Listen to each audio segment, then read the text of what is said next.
Alrighty, yo, what's up, guys? How you doing, Giant Fox and Pink Stuff?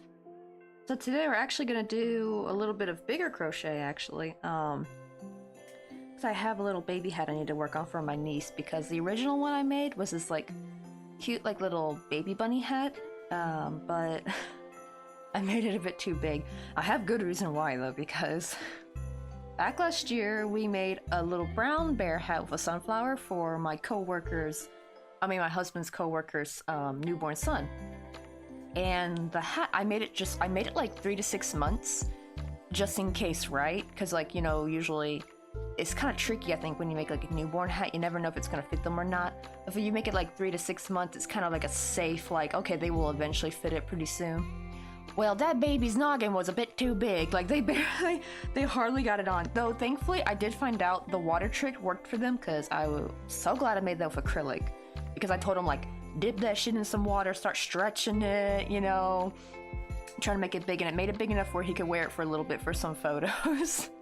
Because I forgot that Korean babies' heads are actually a little bit bigger than normal, than the average. Because I had looked at the average of a baby's head, but I forgot I was looking at like American statistics, and I'm like, I probably should have looked at Korean baby head statistics. So I was a bit worried, like, what if she has a big head like my niece? Thankfully, she turns out she actually had a small head, so... Oh my god, I don't know if I have the pic. Wait, let me ask Mr. Coffee. Where did I put my phone? I need to ask Mr. Coffee to send a picture of her wearing it. She looks like one of the little toad mushroom people from Mario. Let me go get my phone.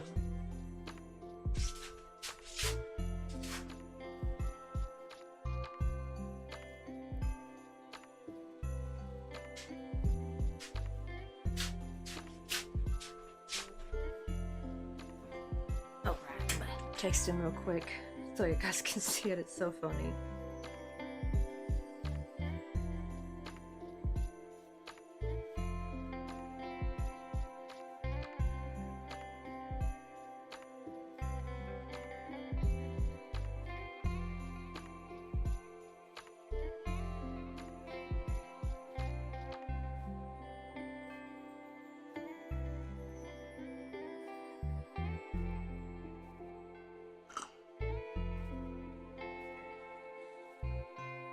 Okay, I'm gonna wait for him to respond because he's at work right now, so he probably won't see it for a good bit.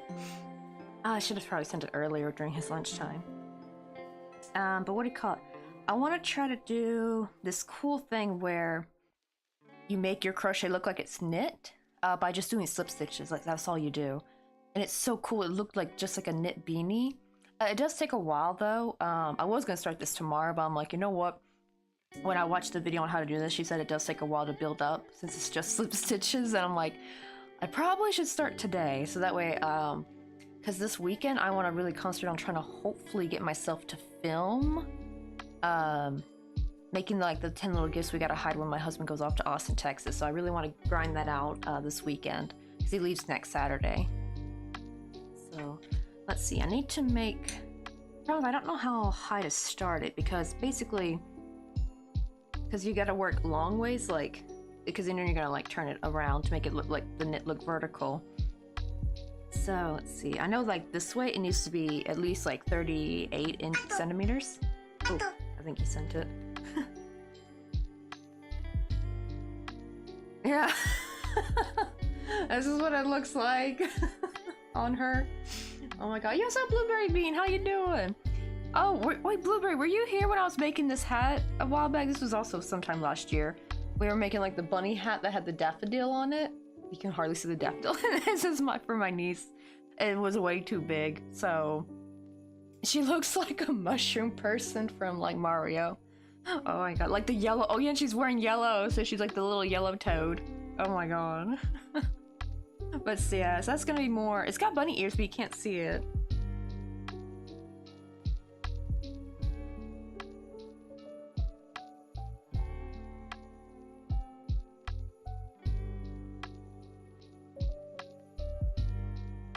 Oh my god, I tried to type because I'm making the baby hat on stream right now, and my typing was horrendous, and it said I'm Anakin. Like, what? How the hell did autocorrect get that? Oh my god. Autocorrect, you make me chuckle sometimes. I know, right? I was typing I'm making, and the problem is I forgot to put a space, and it autocorrected too. I'm Anakin. And I mean, to be fair, I guess because like the A in making and the KING, like, but still, that tickled me a little bit.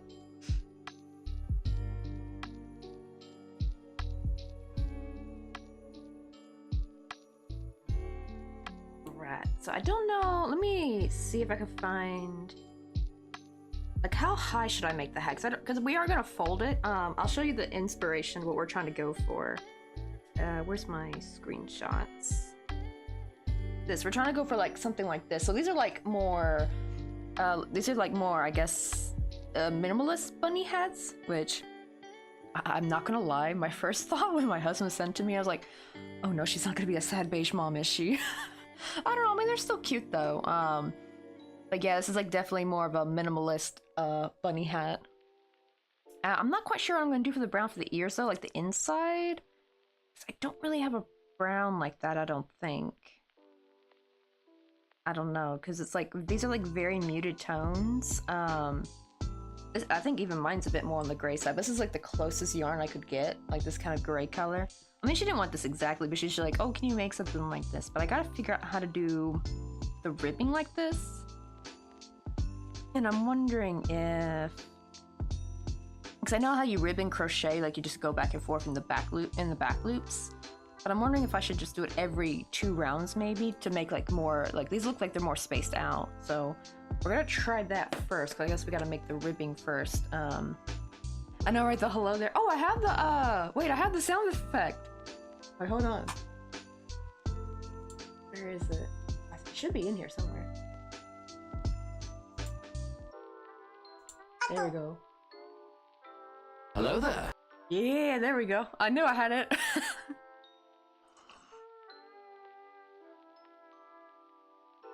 Let me see what Mr. Coffee said. Okay, let me see, 'cause I don't know the general rule of how high you want to make baby beanie hats.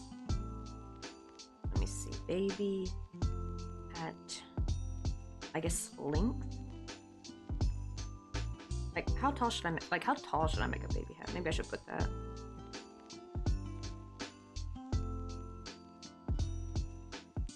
I think she's now barely 1 month old.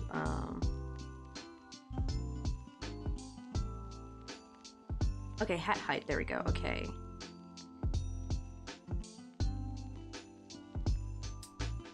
So, and they also measured her head, and her head is 37 centimeters. So, I actually wonder if I should stick with the 43 to 18 centimeter ratio, because I know like being like 3 to 6 months, and she could wear it a bit longer. So I think I'm gonna do that. Let me take a screenshot and show my husband. I think I'm gonna make it like this. Because the problem is, if I make it fit her exactly right now, then she's gonna only be able to wear it for just such a little bit of time. But it should still be able to fit, I think. It may be a bit loose, but she's gonna definitely like fit it perfectly for like maybe a little bit. I don't know, how fast do babies' heads grow? I know they freaking grow like weeds, so like they look so different. Like a newborn versus 3 months, right? Like it's crazy how different they look.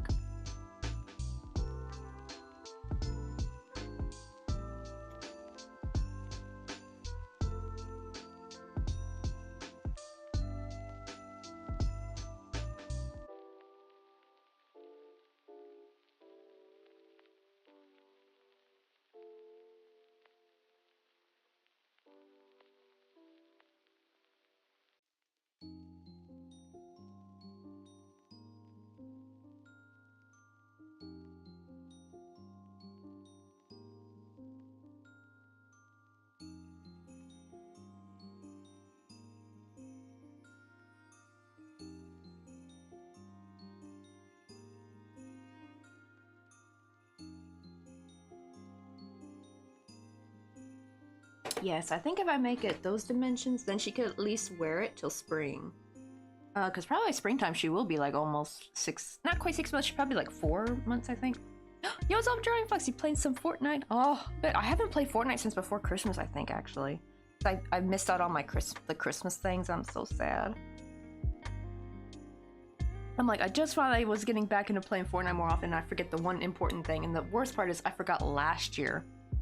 Like, last year was the first time I didn't get the Christmas stuff because I forgot to log in time and get it. And this year, I actually caught myself, and I was like, but the problem is it was kind of late at night. And I looked at the time zone, I'm like, okay, as long as I get on tomorrow morning and get it, I should be fine. And I totally forgot. I was so mad. And I remembered it's like 2 days later, like it hit me like a ton of bricks. I was just like, no! I was so mad. Let's see. We're gonna see like how thick I want the thing to be. Let's see. So 1, 2. This will be our ribbing, I guess. Oh yeah, he said yeah. Okie dokie. And it feels so weird working with the big hook again. Like, it feels so strange. We're working with a 6mm. Because they said when you do the slip stitch one, they said you want to work with a bigger hook than normal. Because I was originally going to make this with my G hook, right? This is what I made with all the other baby hats, but they said for the slip stitch one, you definitely want to work with a bigger hook. Let's see, 1, 2, but we're not going to do the slip stitches yet. We're going to do the ribbing first, which that would just be single crochet. I don't know, is there a way I can do the ribbing with the slip stitches, actually? I do wonder, maybe. Let me try that, actually, because then it'll look a little bit more defined.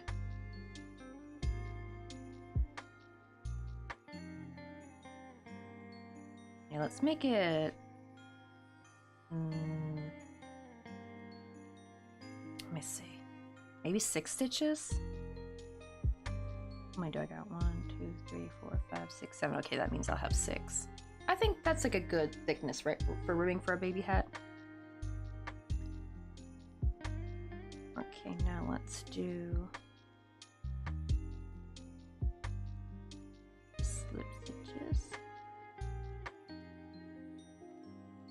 I'll try this first. We might frog this later, I don't know, and I might just go back to single crochet.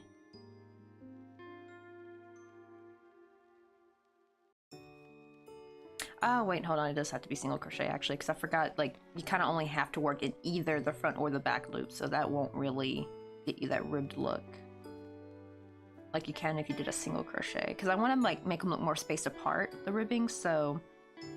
uh-oh. This is the problem with like Chanel yarn. Actually, I didn't even know this was Chanel yarn. I just thought it was like a slightly fuzzy yarn, but it's basically like a very thinner Chanel yarn.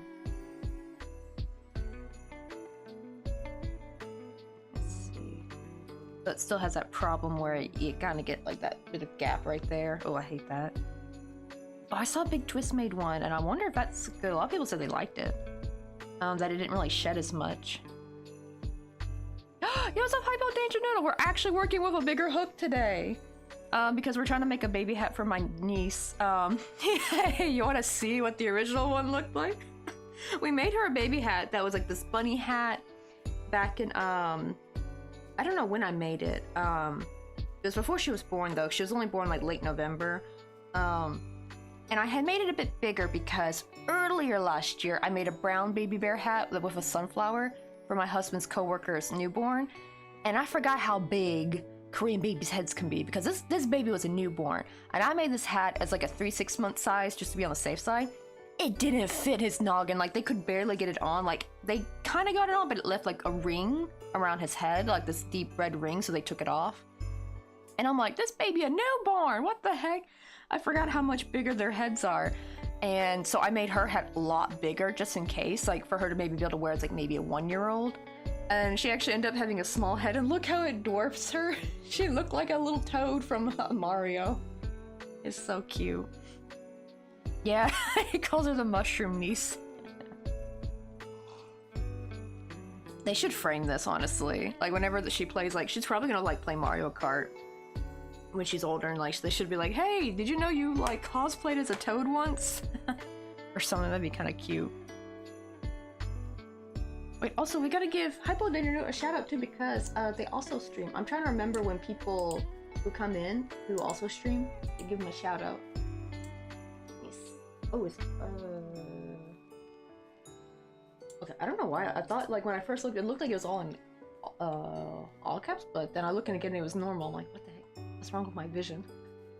Yeah, because sometimes I leave the all caps on by accident, especially after I've been playing a game. Yes, it's gonna look cute. We're gonna try to do where we do slip stitches, like the whole way around, except for the ribbing. The ribbing I will do single crochet for. But I'm trying to make it look like kind of like a knitted beanie. Let's see, I'm gonna do 7. I think 6 stitches high should be good for the ribbing, because this is gonna be just what's flipped over. 1, 2, 3, 4, 5, 6, 7. Hey, what's up, Cass? How you doing? And I don't know, Mama Pina, how you doing? Ooh, from Denmark. You actually might be like my first Denmark viewer, I think. I know we've been getting a lot of people from all over the world. We actually had we had like 2 people, I think, from Germany the other stream, like Azura and there was one other person. I think they were from Germany. But yeah, we get like people from all over. My neighbor from across the bridge. Oh yeah, because like, you know, like us Americans, we say like to people in the UK, like across the pond. But the funny thing is I'm actually not in America right now. I'm actually in South Korea, so that's why it's like sunny, you know. It's only like 2:28 p.m. And if you see Mr. Coffee, that's my husband, Mr. Coffee, in the chat. I'm working on, our niece was recently born, late November, and now we're gonna, I had made her a baby hat, but it was like way too big. To be fair, I had my good reason because the other baby hat I made did not fit.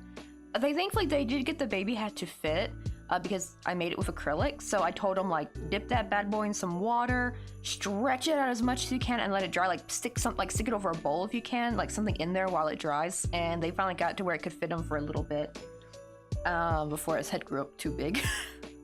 But yeah, apparently that poor baby had a really huge noggin. And it was like, I made it for 3 to 6 months too. I always make I don't think I've ever made a newborn baby hat. I'm kind of too scared to, actually, because you never know what's gonna, like, how little they're gonna be able to wear it for. So I always kind of go like the 3 to 6 month range to be kind of safe. And that baby boy was just like, no fam, I'm gonna have a head even bigger. I guess he had like a 6 month, like almost 8-month-year-old head, I guess. Oh, that's right, yeah, because you're in Sweden, right? Oh, that's actually kind of cool. So actually, you guys have a literal bridge between y'all's countries. That's actually kind of neat.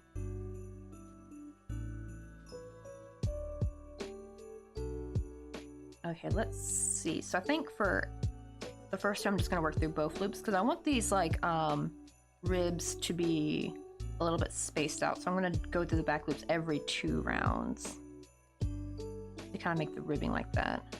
Hopefully that will work. Oh, we just got a sour ball redeem. Oh my god, I love like the sound effects. Oh, I'm so freaking happy Twitch made these alert things actually. It's kind of funny, right? Like they were like, hey, if you use our alerts, we'll give you like 2 emotes for free. Like they're trying to coax people to use it, but like they're really good actually. Like the whole channel, it made things so much easier. Be able to implement like, you know, like alerts for your channel points. Like the sound effects really help because sometimes like Twitch Mobile likes to be a little stinker and not actually show me someone redeemed something. Like I've actually showed people like it'll show it on the PC chat, but it won't show it on the mobile chat. Let me see. Oh, thank you for the shout out. I appreciate it. The food always called real wet. Oh yeah, because last time. Oh yeah, last time when we raided Hypno Danger Noodle, they had to go to their noodles because they were burning.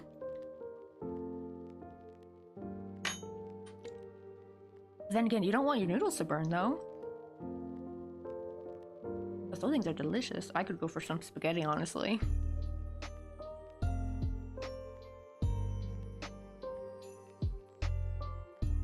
Okay, so I think this one...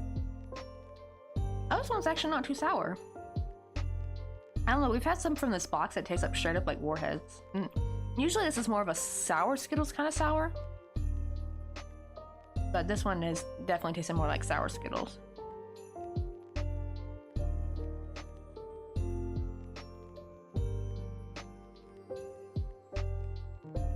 Okay, so this one... It's back loops. Let's see, and I guess I'll just go through the both loops for this one and then back through both the back loops again. And I want to see if this gives a more spaced out ribbing. Because we're trying to kind of make it look like the, what do you call it? Oh, wait, I'll show you what we're trying to go for. My husband sent me a picture. We're trying to go for something like what these hats, so I guess they're like more minimalist style baby bunny hats. Which I'm really hoping this will just be one of the more beige cream kind of like, you know, outfits this baby will have. I really hope she's not gonna be a sad beige mom. Please don't be a sad beige mom. It's okay to have some beige stuff, I think, because, you know, it does look nicer and cleaner. But, like, I hope she does have some cute, colorful stuff, though, for her daughter. I've been seeing too many... like, I saw the TikTok of, like, the lady painting the, what do you call it? The little Christmas tree thing. Oh my god, that was kind of sad. Like, what? Like, they just made the Christmas tree more dull.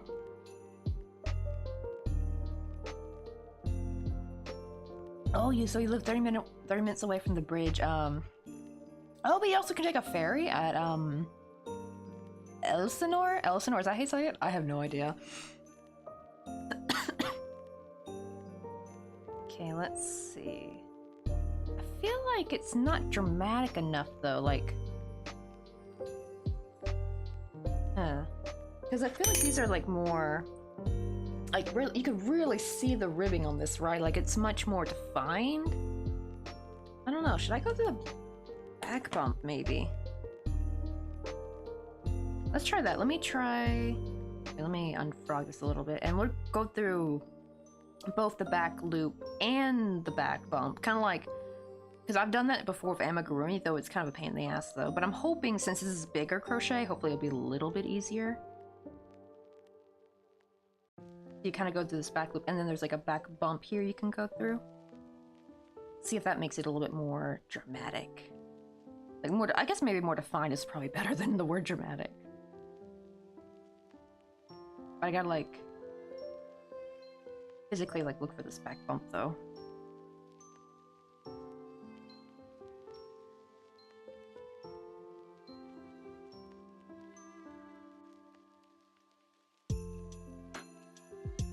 Through there. It's not like it's too tight to get through there, it's just that the yarn is so slippery. The hook just doesn't want to go through it. There we go.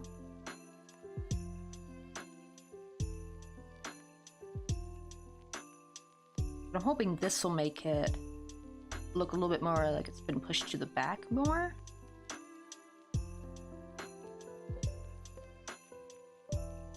Come on, get through there. You can do it. There we go. Let's see, it'll be looking a bit, but I gotta get... Oh dear, yeah, time to get... Because, yeah, it's like y'all's morning, isn't it? Right? Gotta get the kids ready for school.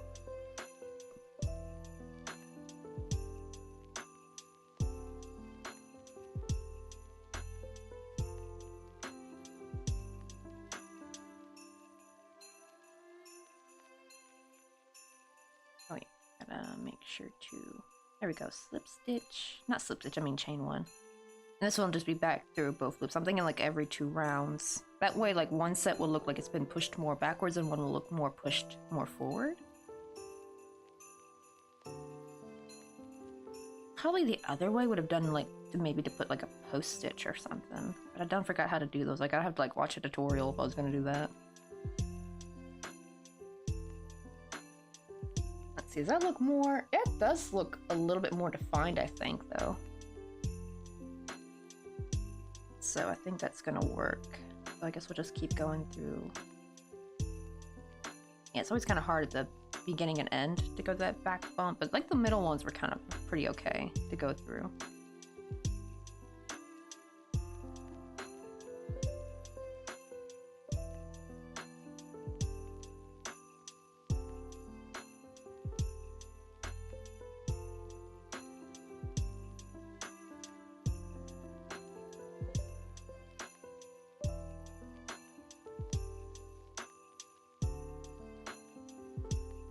Oh dang, it's not even 7 a.m. Oh man, you're up early.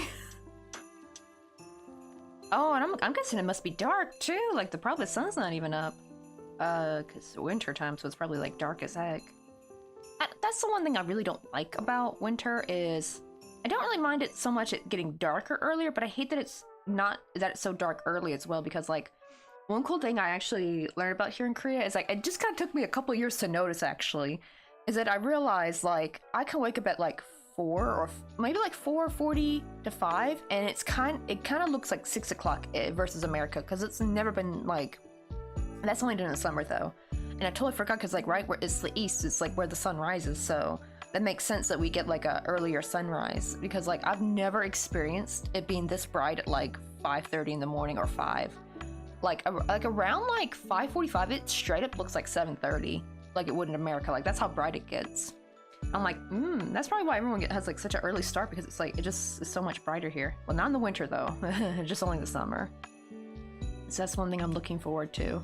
But I guess though we do get a later sunset though in America, because in the summertime I remember like it doesn't get dark till like 9, you know, like 9 p.m. But here it'll get kind of dark at 8. Like it gets dark a little bit sooner, like by an hour. It's like there's like hour difference between the lightness and darkness, I feel like.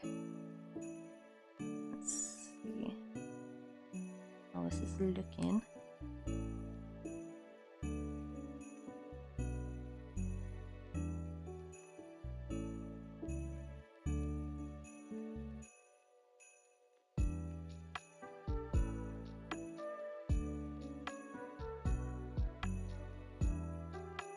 Let me see. I don't know, that's kind of almost looking no different than regular ribbing though, so I think, I don't know, maybe I should do that. It will be just quicker, doing like just regular single crochet, going in every like, or I think that's how you space them out, is actually to do a longer stitch, isn't it? Okay, so then maybe should I do double crochet? I don't know. Maybe half double might be a bit safer, because this is a baby hat. Okay, let's do... Uh-oh. Oh, okay, there we go. I thought that was gonna like break on me for a second, because this is like kind of like Chanel yarn, kinda.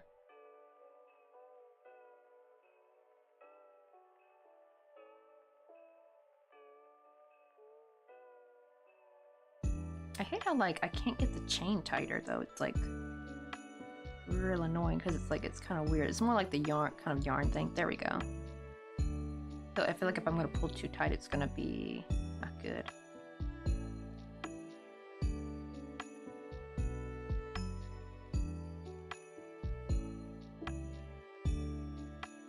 Okay, let's try half double then.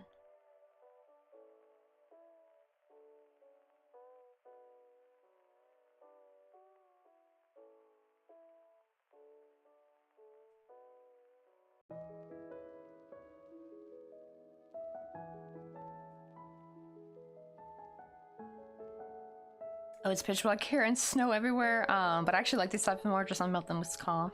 I guess, yeah, it is kind of like, especially if you got the snow, because probably the snow, especially when it's dark, does have like a very beautiful, like calming kind of effect, like very, very peaceful. And it's also like really quiet, right? Like, because the snow kind of like insulates all the sound. Like, you know, I wake up, I get my coffee, maybe crochet, knitting, or maybe making the kids lunchbox and so on. Nothing hasty about these mornings. That's good to know, because like in America, it's always like rush, rush, rush, rush, rush. And I kind of hate that, like, to be kind of fair, when do y'all's kids go to school though? Like, what time do they have to like be in school? Because like in America, we had to be in school by 8, like 8 o'clock. And I know I've heard some other countries, their kids are not even in school until like 9:30, and I'm like, damn, that'd be so much nicer, honestly. But to be fair, we do get out of school earlier though. Like, we'll get out at like 3, so we start earlier but get out earlier. When I was in high school, we had to be at school by 7, meaning I had to be at the bus stop at 5:45 in the morning. I hated it, especially during winter. It wasn't so bad like during the warmer months, like in May or in August. Like, it was actually a lot of fun getting to hang out with the other kids there, but like, it was miserable in the cold though, because it was pitch black dark, it was freezing, even though I'm from a southern state, right? So it's not even that cold, but our winter, it rains a lot. It's so annoying. Okay, so they also have to enter by 8, but they're... Oh, they actually get out that early? Wait, what? So they go in at the same time, but they get out by 1:30? Oh, lucky? What the heck? We were out by 3. Except for me, we were out by 2, because we had to be there by 7. Which I loved, actually, because, like, all my younger sisters... Because I'm the oldest, so I got to be home a little bit earlier than my younger sister. So I got a little bit of peace before they all came home. But yeah, I have 2 sisters that were like super, super high energy, and I love them to death, but they could, like, back then they were like in their like elementary, middle school years, they could be a little exhausting to be around. To be fair, I've always had grandma energy. Like, that was like my joke in the family, is that I'm like the family's youngest grandma. Apparently I was, but I have video footage though that I used to be hyper though, at least as a toddler. Because I do have ADHD, but I'm more inattentive type, so I'm like very low energy but hyperactive mind. Because I can like talk very, very fast, and I always like, I get on sidetracks and tangents very easily. But what do you call it though? Like, my mom showed me footage of me when I was like 3 years old, and oh my god, like, I was like a classic ADHD kid, like bouncing off the walls, running around. And I'm like, what happened? Where did that energy go? And I kind of do remember being a little bit more energetic as a kid, but like around like 9 or 10 is like when I kind of became more lethargic. That's when I became more of a bookworm. That's when I actually got into crafting. Like around when I was around like, I think like 8 or 9 is when I got into like doing, because my mom would do polymer clay, and we would do that together. Like, that's kind of my like where my crafting era started, was like about 8 or 9.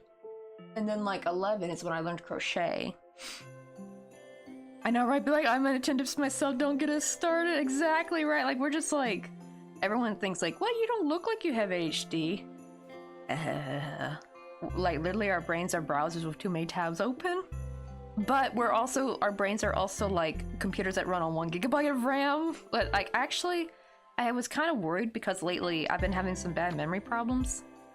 It's been like it's been getting kind of worse, and the problem is dementia does run in my family. And I'm like, does it start this early? Because I have heard dementia actually starts a lot earlier than you think. Like subtly a little bit. Like, you know, like in your, like, I think like late to early, or early to late 40s, I think is when it starts. Like, starts showing a little bit, but you don't really realize it. You just think it's just from stress of being too busy. And I was like, oh god, is that me? Please don't let it. But then I saw that it's like, apparently it's like a typical ADHD thing. So I'm like, I'm really hoping it's just the ADHD. Like, please do not let it be early onset dementia. I do not want that. I already watched my grandma go through that, and it's really sad, especially because she was so self-aware of it for so many years. Like, that's the scary part, is that when you're self-aware about it. I know, right? You might be quite a bit if you ask about, like, when we were in the, You're in for a major.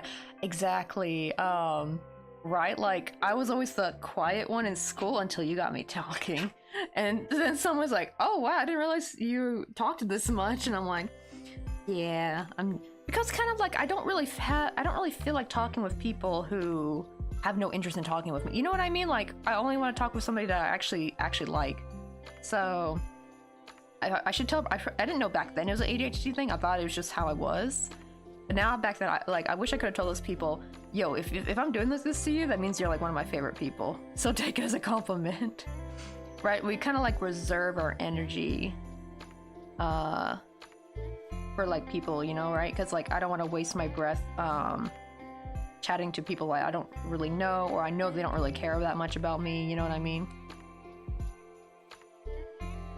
Exactly, right?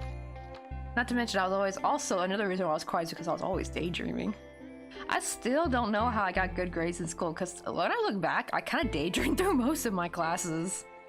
Granted, though, I think those are usually the ones I didn't really like as much, like math or something. Because I was always not a good math person. I did find out, I do think it is like, I think some people just don't have math brains. More like, because one of the things I noticed, like, because my husband's very good at math, but he can like picture he can do a lot of math in his head. I can't do much math in my head, not really. I have to write it down because I will forget what I was even looking at, you know what I mean? Uh-oh, wait, am I doing this right?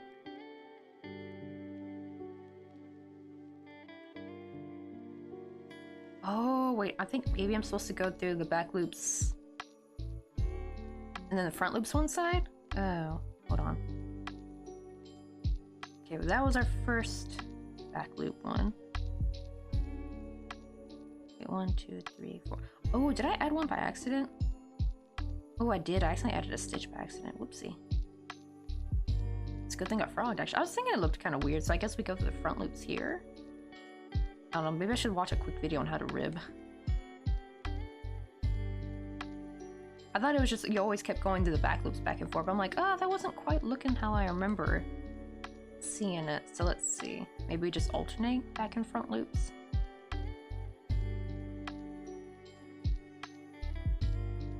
Yeah, or if people don't show interest in the minor things, and it's something that can, yeah, like tick me off. Exactly, right? Like, it's like, you seem like someone who is not really interested in the things I like, so like, why am I gonna waste my breath trying to talk to you? Right, I always find people like, I'd always like, my bestest friends would be always like, we're always like like-minded, we like the same things. Though unfortunately I had no crochet friends in high school. I don't think I knew anyone who crocheted at all. But I had like other interests, so like people who also liked anime, people who also liked K-pop. That was a funny thing because I was in high school like back in the from 2009 to 2013. Those are my high school years, and that was when no one really knew K-pop. But some people, they're just like the select few people who knew. And it's crazy how much it's blown up because we were told we were weird for liking K-pop. Like, right? We were like, ew, you think those guys are too pretty. Ew. And now look at it. Now people are fawning over them left and right, like, oh my god, they're so beautiful, like angels. I'm like, where was this energy 10 years ago? Excuse me? Like, you know? It's like, oh my goodness. And also, thanks to Stranger Things, like now 80s is in, because that was a very big thing about 80s, so I don't think I really had any friends that shared my zeal over the 80s, though, because I actually had a friend who kind of hated that when I would wear a blue jean jacket and wear my hair like Farrah Fawcett, though that's a little bit more 70s, but I remember like some of my favorite 80s movies, there would always be like an actress that had Farrah Fawcett hair, and I'm like, I want my hair like that, but she hated me wearing my hair like, she's like, it's too old. And right, but it's like now look what's popular. It's so crazy, the things I liked in high school that I got ridiculed for is now more mainstream. It's crazy. Is that working? I don't know. Wait, hold on. I'm gonna watch a quick tutorial on how to do ribbing. I thought it was in the back loops, but the one where I did back loops only was not looking right. Or maybe, I guess, did it have to be single crochet? No, I've seen them do it with double crochet though. I should be able to do half double crochet. Hold on, we're gonna watch a quick tutorial real quick. I feel like I'm doing the ribbing wrong. But I don't know if maybe it's because the yarn is making it look different. That could be it, because I am crocheting with a bigger hook. How to do ribbing.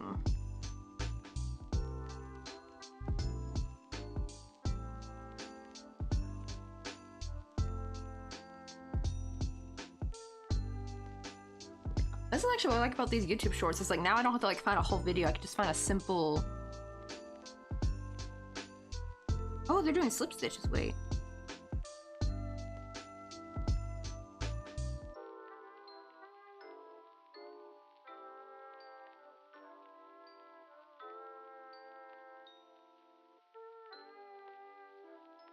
Oh wait, this is bait, but this is like the main stitch that I'm gonna be doing later. Oh wait, no, this is that's basically like the knit stitch thing. But I guess you could technically use that as ribbing.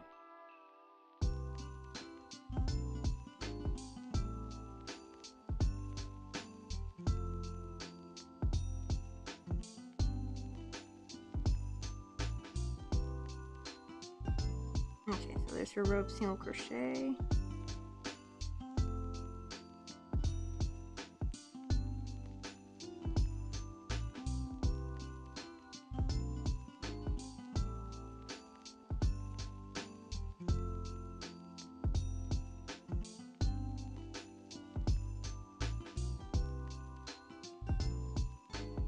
Yeah, it looks like they're just going to the back loop.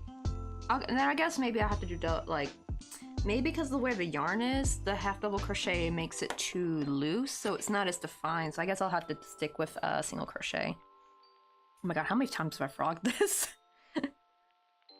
I always hear people hate doing ribbing. Is this why? Because I always thought it looked so simple. I'm like, I mean, it is simple, but it's like, maybe it's just like, oh, it's not looking right, so let me frog it. And I'm like, this is already my third or fourth time frogging this thing.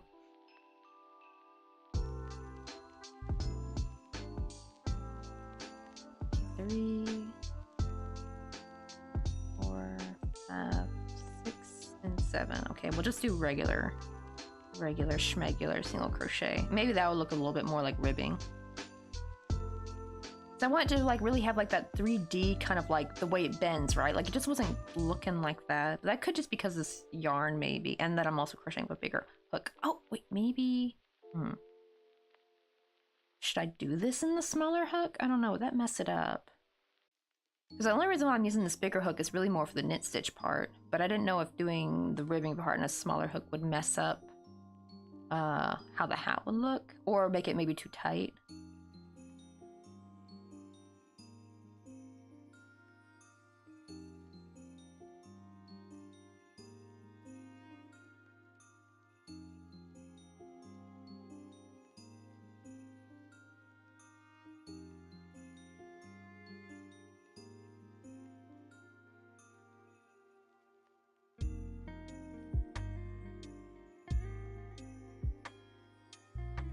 Let's try this, because I want this to look really cute for her though.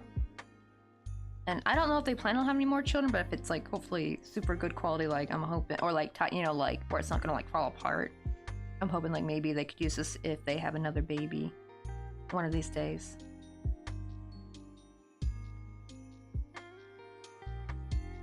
It's funny because like you know, like those like little baby carrier strap things you put on yourself to hold your baby. Like my husband got like a really expensive one for them. Like that was like almost $400, and he told them, if y'all have no more kids, and when me and Miss Coffee have kids, y'all need to like totally y'all can give that back to us if you want, like that. Like he was like, yeah, don't sell it, just hold on to it and send it to us when you don't need it anymore. Let's see, oh, what do you make it? Oh, we're trying to make a little baby hat. I normally do like, you know, like the tiny crochet, right? Like little characters like this. But today we gotta work on this baby hat. We're trying to make it look, I was trying to make the ribbing look like this, but the problem is it's knitted though. So I don't know. I don't know how to get it look that three-dimensional, unless without maybe doing like a post stitch maybe. But I haven't done a post stitch in like bloody forever though, so I think I'm just gonna stick with like regular ribbing for now. See, let me make sure I got all 6. Okay, good. I have noticed it's kind of hard to get my, like when I want my like loop on my hook to be tighter, that's kind of hard with this yarn a little bit, I've noticed. like it kind of like gets caught and it doesn't want to go down anymore. Like I want to keep these stitches like nice and tight though, because this is for a baby.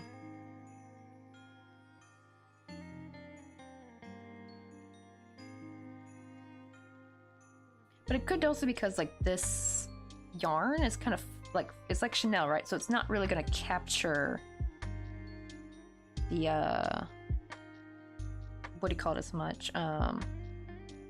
Like the definition of the stitch. The sad thing is I remember there was a cream colored yarn they used to have that would have been perfect for this, but they didn't have it there anymore. This was the second closest yarn to the cream color. Because I just grabbed this at Daiso because I don't really have any yarn like that. Because the cream color I did have is like more of a yellowy kind of cream, and it was like, not quite right. It's more of a waffle color, really. Like, that's why I got it. I call it my waffle yarn. And it's also scratchy, like it's not soft. It's Crafter Secret, so it was like really cheap. It was like, I think that's like Michael's, right? I think that's where I got it from. It's like, I think it was like like $2 or $3 for like a big old skein, so it's like really scratchy yarn. But I mostly just use it for like amigurumi though, like when I make waffles, because like, you know, those don't have to be soft necessarily. Wait, have you tried making the TikTok hat? Wait, let me see, what's the TikTok hat? But I'm doing the like little thing where you do, so I'm trying to make it look knitted, where you just do the slip stitches, so just now I'm doing the ribbing. Let me see, TikTok hat. Is it also for babies? I didn't know if it was like only, let's see, baby hat, crochet.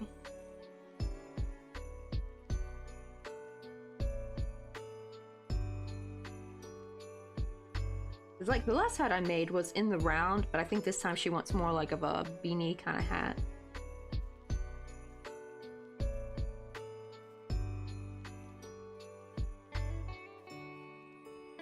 But I would imagine this would be maybe something similar, because I mean that's what it is basically you're just making like one big like rectangle. I did not know for the longest time that's how beanies are made, because right, like in crochet, right, when you make a hat you always crochet in the round, but like when you make like a classic like knit beanie, you just like you literally just make a rectangle and you sew it and done. Like it looks super duper easy. I was like, dang, that's all it is to it? Because it looks kind of nice, like once you sew it and then you just flip it inside out.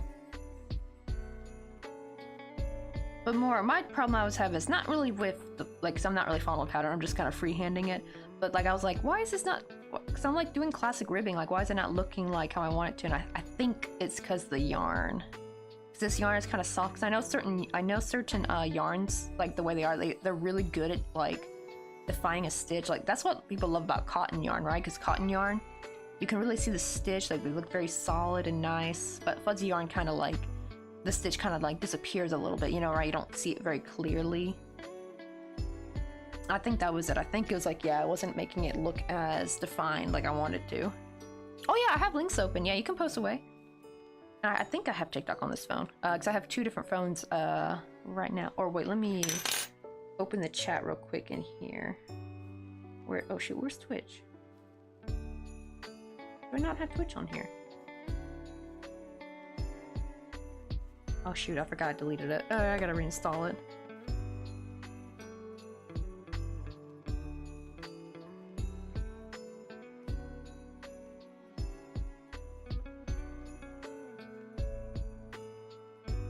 Oh, I mean, this is kind of what we're going for, I think, right? Because it's like, yeah, it looks like a knit stitch. Or is this the brioche stitch? Because I also saw that as well. Oh, okay, so you like make a half double, and but then you go to like that little stitch. Oh, actually, this will be nice for the ribbing part. Wait, let's try this. So I want to try this for the rib. Hold on. That actually looked kind of nice. I know I'm like frogging again. But I do want to try that. That actually looked really cool. I never thought to like go through like one of the strands of... Wait, what the heck? Wait. How is TikTok like still playing? Like I thought I closed it. It's like I was like, what's that music playing? I think I'm just gonna go ahead and cut off some of this though, because I've been working through it so much that it's like separating, and it's making it super hard trying to pull down on my stitch. Because right when it's separating like this, it like won't let it go down more. But I'm gonna save this for like stuffing though, because I actually make really good amigurumi stuffing. That looked cute though. So all it is just half doubles in the back loop, and then you just go through like that front little loop thingy. That kind of looks similar to like brioche stitch I saw, but I think that one was a little bit different. This one looked a little bit easier than the brioche stitch. Is it brioche? I think that's how you say it. Let's see, 1, 2, 3, 4, 5, 6, 7. But that looks like that would be perfect for ribbing though. Let me try that. Wait, I gotta do one more. 7. Okay, so I guess I have to make let's see, so I make that's the problem. Is how do you start it though? Do you do like one row of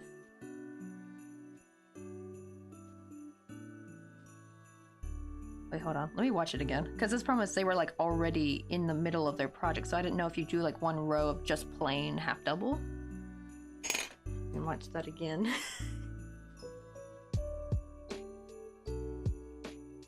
I don't know what's with like trying to open links, but it always wants to open in Chrome, and it's just like. Also, let me save that real quick. Crochet ideas.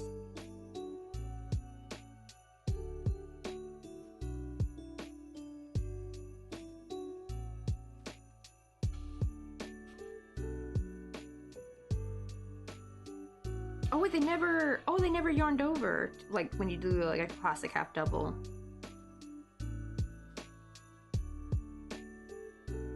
Oh, okay. And you go through that loop before.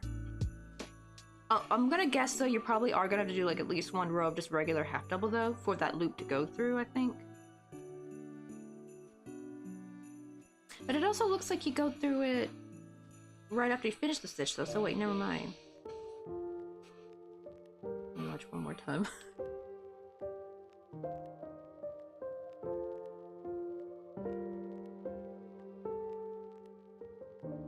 Ah, okay, so you just go through it before you go into your next stitch.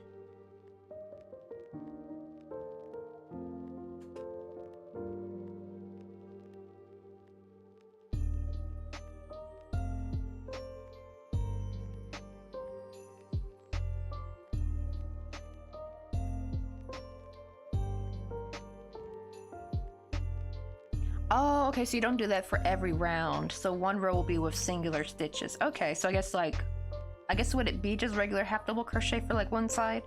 And would you also still go to the back loops when you do the row with singular stitches? Okay, so I guess I do just do one row of just regular half double, because you know this is the chain, so you only have one place to go. See, and then we'll try the other side and see how that goes through.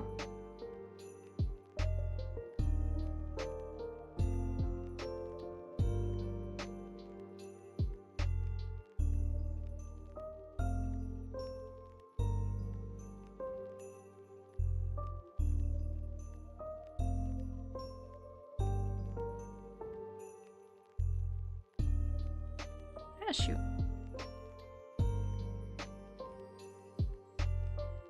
That's not a problem. This is yarn though. It's like this yarn is so soft, but man, is it frustrating to work with. I guess because it's all like attached to a string, so it's like always like moving around. It's like man.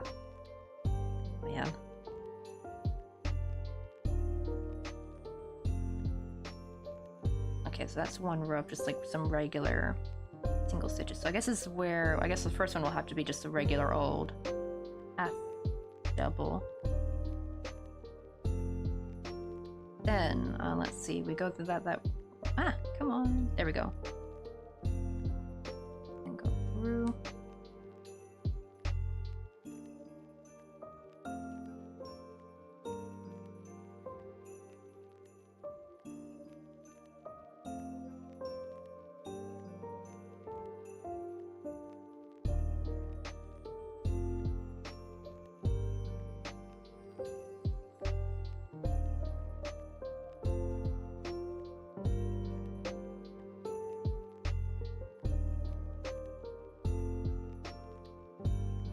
Yo, what's up, Corey? How you doing?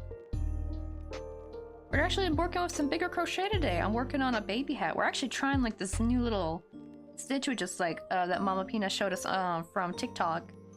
I'm gonna try it for the ribbing part and see if that's gonna give me that ribbing look that looks. I was doing the classic crochet ribbing where you just like go to the back loops, but it just, I think because the way the yarn is, it just wasn't giving what I wanted.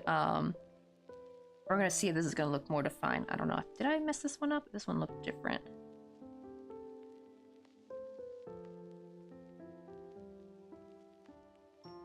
Okay, there we go. I don't know what I did because it looked like, I think I twisted something because that one looked a little bit different than the other ones. Okay, so then we do like a regular row. I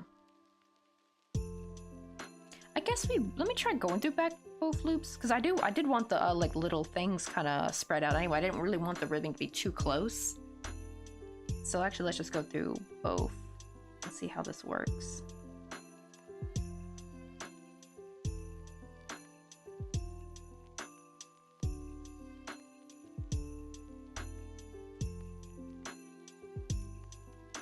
Or does that ruin it? Oh, well, I don't know. Maybe I should go to the back loops. That's the problem is I didn't know if you go... I guess you would go to the back loops the entire time. Even when you do the row of just singular stitches. Let's try that.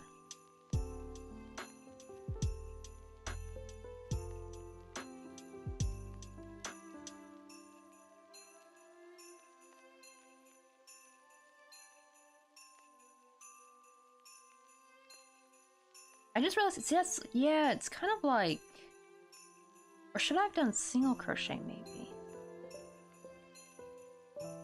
I noticed like, yeah, this stitch is kind of like a nicer, close, look at that, it's kind of like a nicer, closer, like half double basically. It's like, look at the double, it's like really big. But I don't know, let me keep going with the half double though, because I don't want to frog for a 5th time. Ah, shoot. Oh no, that one got twisted. I swear, this yarn. It's cute, but it's a nightmare to work with.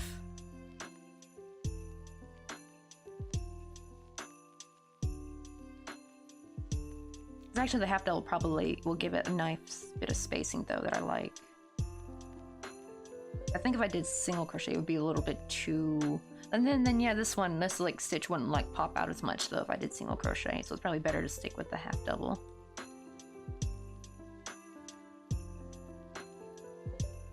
Okay, so we just... I'm gonna assume you have to like just start off the half double because there's like no... If you don't, then there's like no loop you can work through, and then you just... Now you don't have to like yarn over anymore, you just kind of go to that front loop of your previous half double as your air quote yarn over. Then you go to the back loop.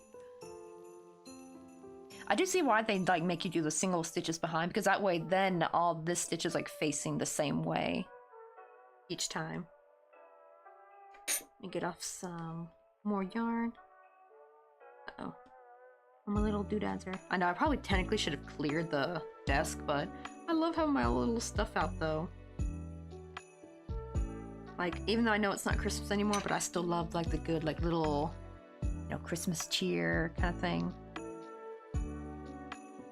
going on. Though pretty soon though I do need to get the Valentine's Day stuff out. Thankfully I already did like Valentine's Day theme last year, so I mostly just have a bunch of older crochet I need to grab out, but some of them though were gifts, so I have to like remake some of those items, like the little heart cake. I had made that for my mom, so I don't have it anymore. I need to actually make that a pattern if I can, maybe. That would be like a good like little quick like tutorial if I can get myself to do that soon. Well, I promise I don't know if I have my little notes of how I made it. They're around here somewhere, I hope.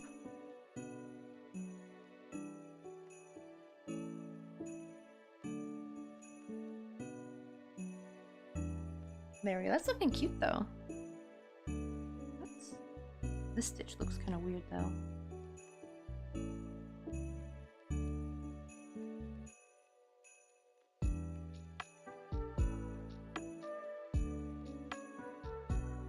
That's gonna work just because of how this yarn is though. Okay, so now we're just gonna go to the back loops. doing regular half double.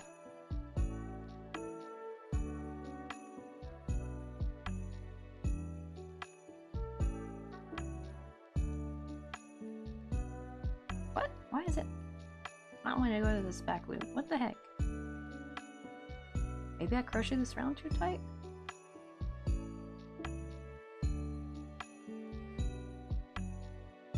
There we go.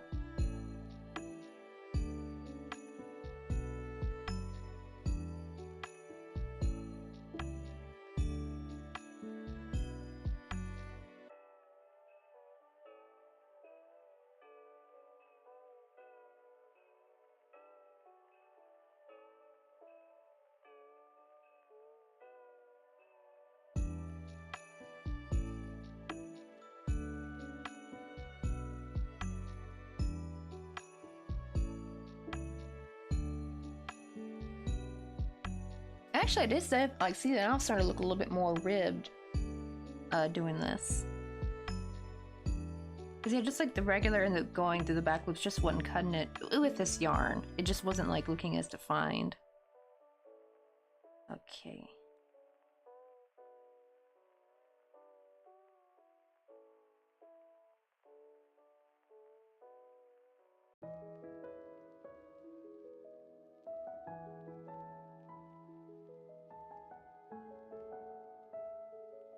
Let's see. Oh, the kids are getting up, but gonna get ready for school, so I'm jumping. Love you. See you next time, for maybe late if you're still streaming. Oh, maybe. Like, I'll be on till like 5, so 2 more hours. 'Cause yeah, unfortunately, I do have class today. We checked with the teacher. I was like, dang it! I was really hoping we wouldn't have class. But the problem is, the Friday we were supposed to technically have a Friday class, not last week because we did do that, but the week before. But it got canceled, and I was just hoping it would just like stay canceled, and they're like, nope. I was like, yeah, so this Friday. Eh. But at least after that, then my Fridays will be free though. No more classes on Friday.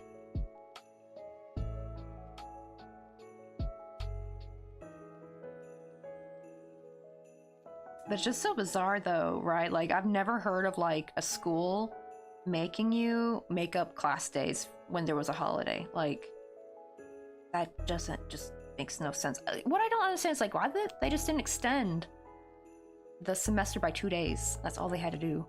And I always hate the whole like, well, since we had a holiday, we gotta like find a day of the week that's not your normal class scheduled week, or like class scheduled day, so to make up the class, right? Like, that just makes no sense to me. But Korea's, I don't know, they don't do it in public school, and they don't do it at work. It's only been in all the places where I learned Korean, they do this for some reason. And it drives me absolute batty, because it's like, what's the damn point of a holiday if we're gonna make it up? Isn't that the whole point of a holiday? Or if you want to make sure to have, like, because it's a 10-week program, right? So to make sure it stays 10 weeks, just tack on 2 more days of the semester. That would have been fine, because like the semester ends, I think, February 2nd. Like, just make it end like February 4th or something, you know? I think that's what most schools do, actually. Like, I think like they just like push the end of the semester later. I remember I really hated the in-person class because they made us the first week. I think we didn't do a Thursday or something, or no, a Friday, so we had to make it up on Saturday. Like, what? Like, because, you know, what if people have jobs? What if people have things, you know, then they can't really make up the class? Like, they took this class because of the days they can take the class, right? Like, that's what doesn't make sense to me. It's like, it just kind of throws the schedule out of the loop. Let me go quickly get my little... I totally forgot I have my little thing charging, like my little feet warmer thing. My toes are getting frozen.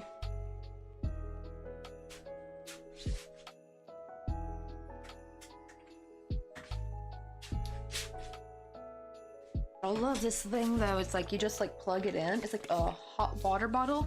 You just plug it in, charge it, and it heats up.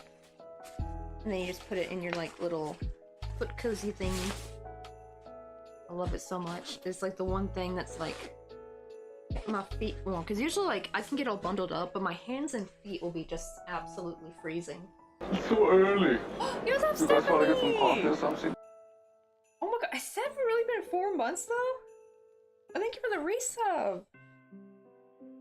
And if people y'all don't know, Stephanie is the one who made my little PNG character.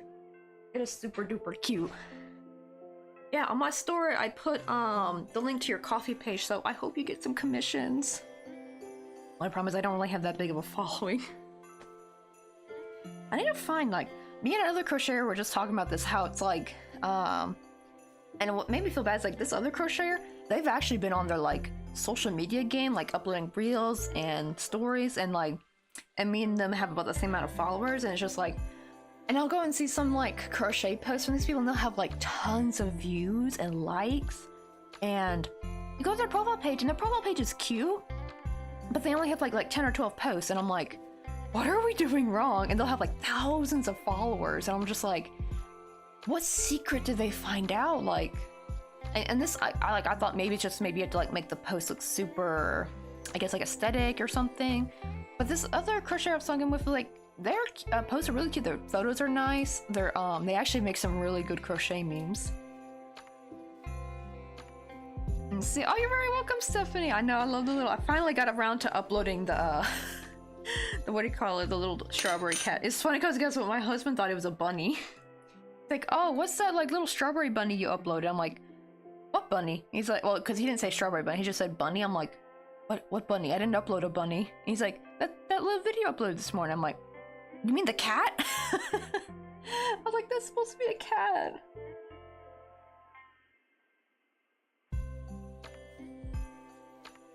Yeah, I did find out though, for me, I do need to post in the middle of the night to get a little bit more traction than normal. Not because like I think it's because of the algorithm, but just because of the people who follow me already, they're more likely to see it. That still has nothing to do with the trying to get your post to reach more people though. I know, right? It's clearly a cat.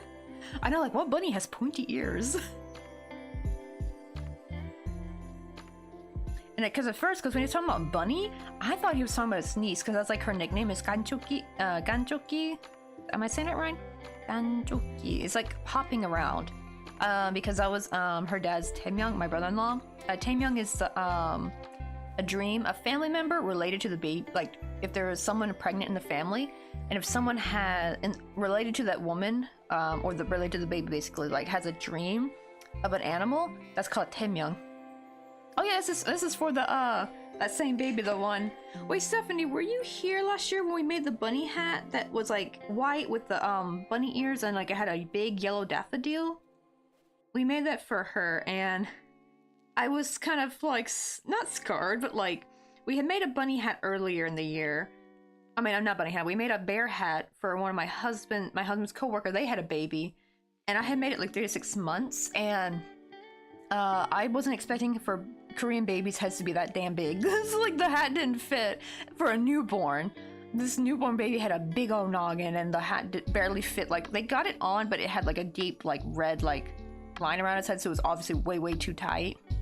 They did get to fit him though, because I made it of acrylic, which that's the great thing with acrylic, because it does stretch, which is usually a bad thing because then it like it won't bounce back. But this was like a good thing though for them. Like, I told them, put in some water, stretch it out over a bowl, and like let it dry, and then thankfully it worked. He was able to wear it for a little bit. Let me find the picture. So I made her hat really big, but she actually ended up having a small head. She looks like a toad from like Mario. Even the yellow, she's even got the yellow shirt on, so it's like she's like the like little yellow toad. It's like so cute. Like, yeah, it's way too big for her. And we even put this drawstring so that it could like fit her if it was too big, but it's way too big. But what do you call it? She can wear it. It'll be perfect for her as a toddler or like little kid though. So we're just now trying to make this hat we're trying to make more of another baby hat, just in more of a, I don't know. I'm really hoping she's not gonna be a sad beige mom, because this is the bunny hat she wanted to go for. Like, this was like the set she was looking at, and I'm just like, oh, it screams sad beige mom. Oh my god, no. Because like actually the baby carrier thing that my husband got for them, it's like one of those baby carrier things that you strap onto yourself. It was really expensive too. I forgot the brand name, but it was like $400. It was really pricey, but it was also like a beige kind of cream color. And I'm like, is this baby's whole room gonna be beige and gray? I really hope not. I hope she got some bright colors in there for him. So actually, one of the things I really liked about Korea, like baby culture, was like I'd go around and you would see babies wearing like cute like little bear hats, you know, or animal hats, like a tiger hat. Like, you know, you see all kinds of colors and like animal stuff. It's just really adorable. Like, one time I saw like this little 2-year-old wearing like a little froggy hat. Just absolutely adorable. So it's like, you know, they were into like the bright colors, but it was like in a way, the design was in a way where it's still tasteful. You know what I mean? Like it's not that obnoxious, like cheap cocoa melon kind of bright color. You know what I mean? It was still like, but it wasn't like sad beige either. It was like a good in between. Like they would have soft palettes, but they had like lots of color. But I'm really hoping the sad beige mom era does not take over acrylic. Please don't. We don't want sad more. We're sad beige moms. I know, yeah, very beige too. They are cute. That's the thing. That's the thing is they are cute. But I think the problem is when it's everything is beige. That's when it starts to become sad. I like it when you like implement a little bit of it, like have some like variety. Like I think that's what I'd have for my kids. Is like, and actually for me, I actually kind of want to. When me and Mr. Coffee have kids, I really want to do like a woodland theme, like my mom did. I love the woodland theme so much. It felt so magical because she had like fake ivy that would be like hanging around our like it was pretty much like cottagecore in a sense, but in a less like anime girl way, but in a more of like a foresty, like not 70s, like an 80s kind of way, maybe. I don't know how to describe it because it's not like the cottagecore now is a bit more anime Studio Ghibli kind of cottagecore, but this was like very cute foresty. Like, you know, we had like little wooden cutouts. Like there was this bear that was lying down, that was like laying down taking a nap, sniffing a sunflower, like stuff like that. It was really cute. I wish I had some. I'm pretty sure my mom's got some pictures somewhere, but I loved it so much though. Kind of makes me regret because I painted it gray actually when I went goth, and I kind of regret that so much. I should have kept it green. I don't know what my damn 13-year-old self was thinking. It did look cool though when we turned the whole room goth, because my sister at the same time was also emo, so it was like a mutual agreement to make the room kind of gothy, emo-ish. But man, I kind of wish we had kept it foresty. Like it could have still been gothy too. It could have been like a gothic enchanted forest theme. Oh, as a former preschool teacher, the sad beige mom trend deeply saddens me. How bad is it actually? I've been seeing the TikToks. Like, is it really? Does like the sad beige thing really have a lot of modern moms in chokeholds or something? Yeah, I actually read about that. Like the instrument, they really need a lot of colors. What have I stumbled in on? Oh, we're just talking about like, yeah. Have you seen the thing, Corey? It's like a lot of like millennial moms are really into like beige theme. Look up like sad beige Christmas tree. That was sad. I was like, that Christmas tree was already perfect. And it wasn't even like, I can understand when some things are like a really weird, obnoxious color. Like Cocoa Melon version, like where it's way too vibrant, where it can be kind of obnoxious. Like it's not gonna really match with your decor, right? But it's like making it too, like turning the saturation down on these colors, it's like a little bit too much though. There's a good, that's why I kind of like pastel palettes, because you still get all the cute, really cute colors, and I love pastels, like, or like minty colors. I feel like that's really great for kids, but it's not gonna be harsh on your, like, I guess, like your decor in your home. Oh, nope, you never heard of it? Oh, you should go down the sad beige mom rabbit hole. I know, right? I could have made a total, like, Lord of the Rings kind of thing going on. Oh, the funny thing is, though, you want to know what's really funny, Stephanie? You've seen, I'm going to assume you saw Twilight before. That blanket that Bella had, we have the same one, but we didn't know it, though, because we had gotten that blanket before Twilight even came out, because we just got it from Target. And that probably makes sense, too. They probably get a lot of props from, like, Walmart and Target. It was, like, that gray. Yes! Let me, like, see if I can find it. Let me see. Twilight. Because my mom paused, we were watching it one time, and she paused, and she's like, wait, yeah, that's your bedding right there. Bed. Let me see, bed.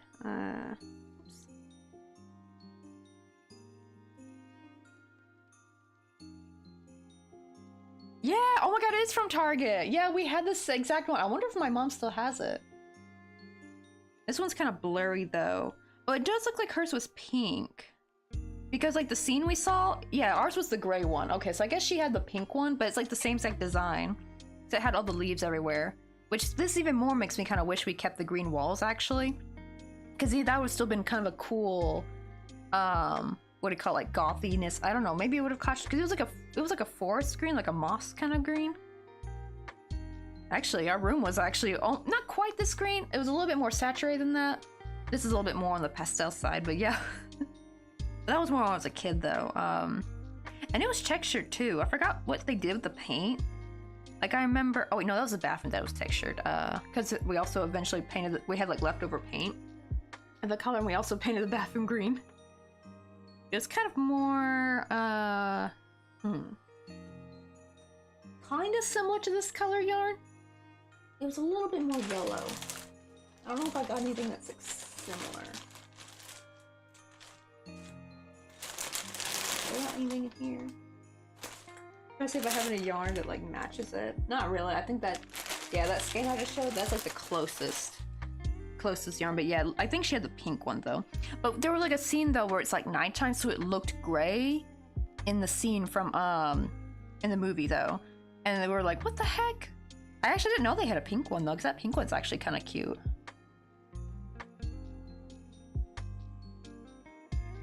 But I do kind of wish I had kept it. I do wish I had kept the walls green, not gray. Why did we paint it gray?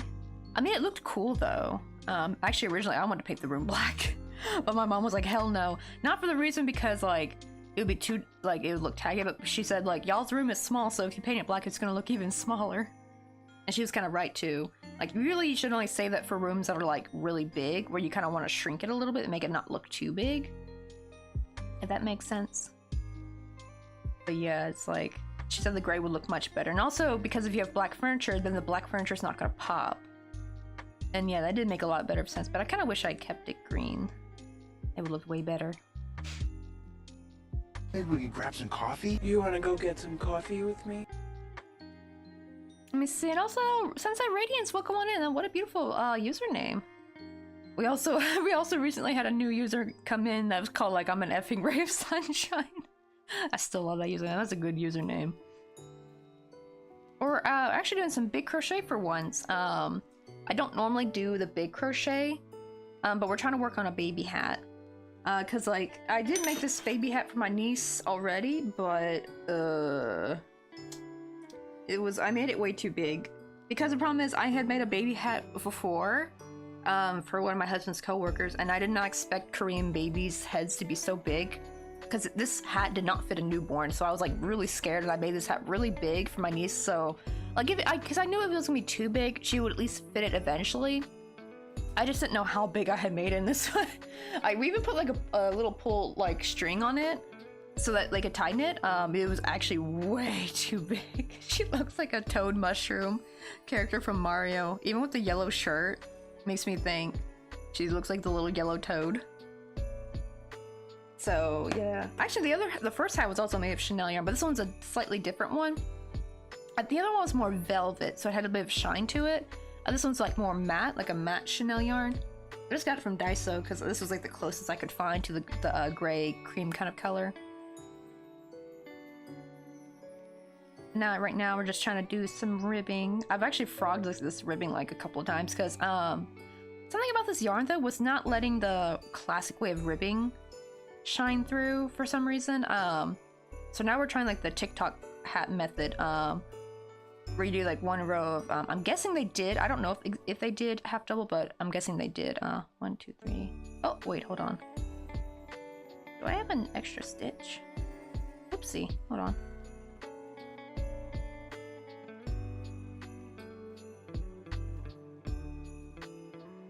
Oh, I think I did a stitch a little bit somewhere that should not be. There's only supposed to be 6. I am confusion.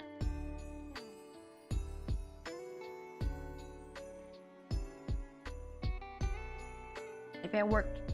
See, I still gotta work through this one, obviously. Let me see. 1 2 3 4 5 6. I somehow added a stitch somewhere. It was supposed to be 6. I don't know. Is there 7 here? 1 2 3. Oh, well, never mind. I guess it is supposed to be 7.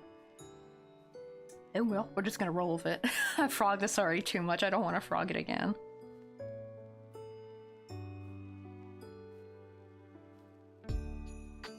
That's just gonna be the ribbing part that's gonna be flipped up anyway. And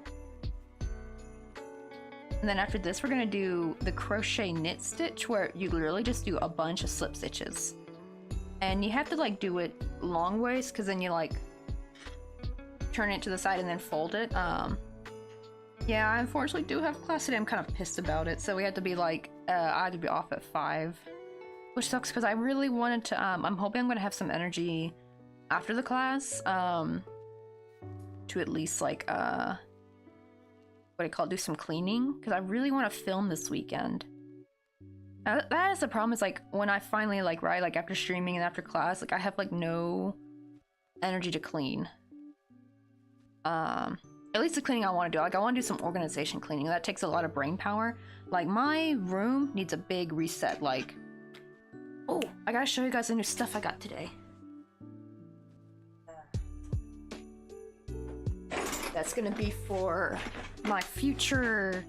Well, this won't be for every packaging order. This is gonna be more like an add-on if people want. Like I'm thinking to add for like $1 extra if someone wants me to do, you know, like how some people do some really elegant packaging, right? Like for gifts. So I'm thinking to do that for like maybe $1 extra. And I got like these like cute like little stamp sets, a stamp set. So I'm probably not gonna use these. I just really wanted the handle, this, and the little pour thingy. And it just came with those. But I bought these separate, and they're coffee stamps. Look at them. Look how cute. They even like little hearts. Wait, hold on. I forgot. I gotta turn the, what do you call it up? Where's the camera? I gotta manually do the autofocus now. Oh no, I mean the focus, like, because we turned autofocus off. So I gotta do it manually. Oh shoot, where'd it go? It just like disappeared. There we go. Camera control. Let's make it max. Okay, can you guys see that a little bit better? Look how cute that is! And I got like little coffee colored pellets, and it was so cheap. Like these were like $1 for 100. I think you need at least 3 of these to make like one stamp, but look how cute. These are also like $1 something. I think like $1.30 a piece. And here's another one. Got coffee with a bag of beans. They're just so cute. Turn back down.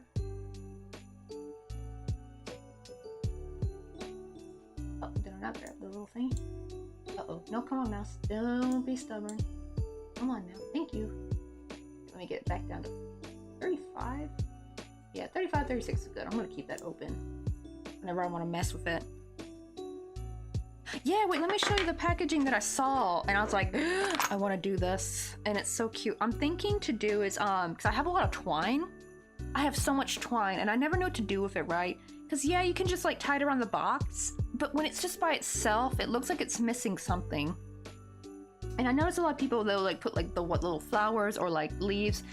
Only problem is that you have to, like, keep buying those, right? And I was like, wait, what about, like, and I saw these wax seals. I'm like, wait, let me see.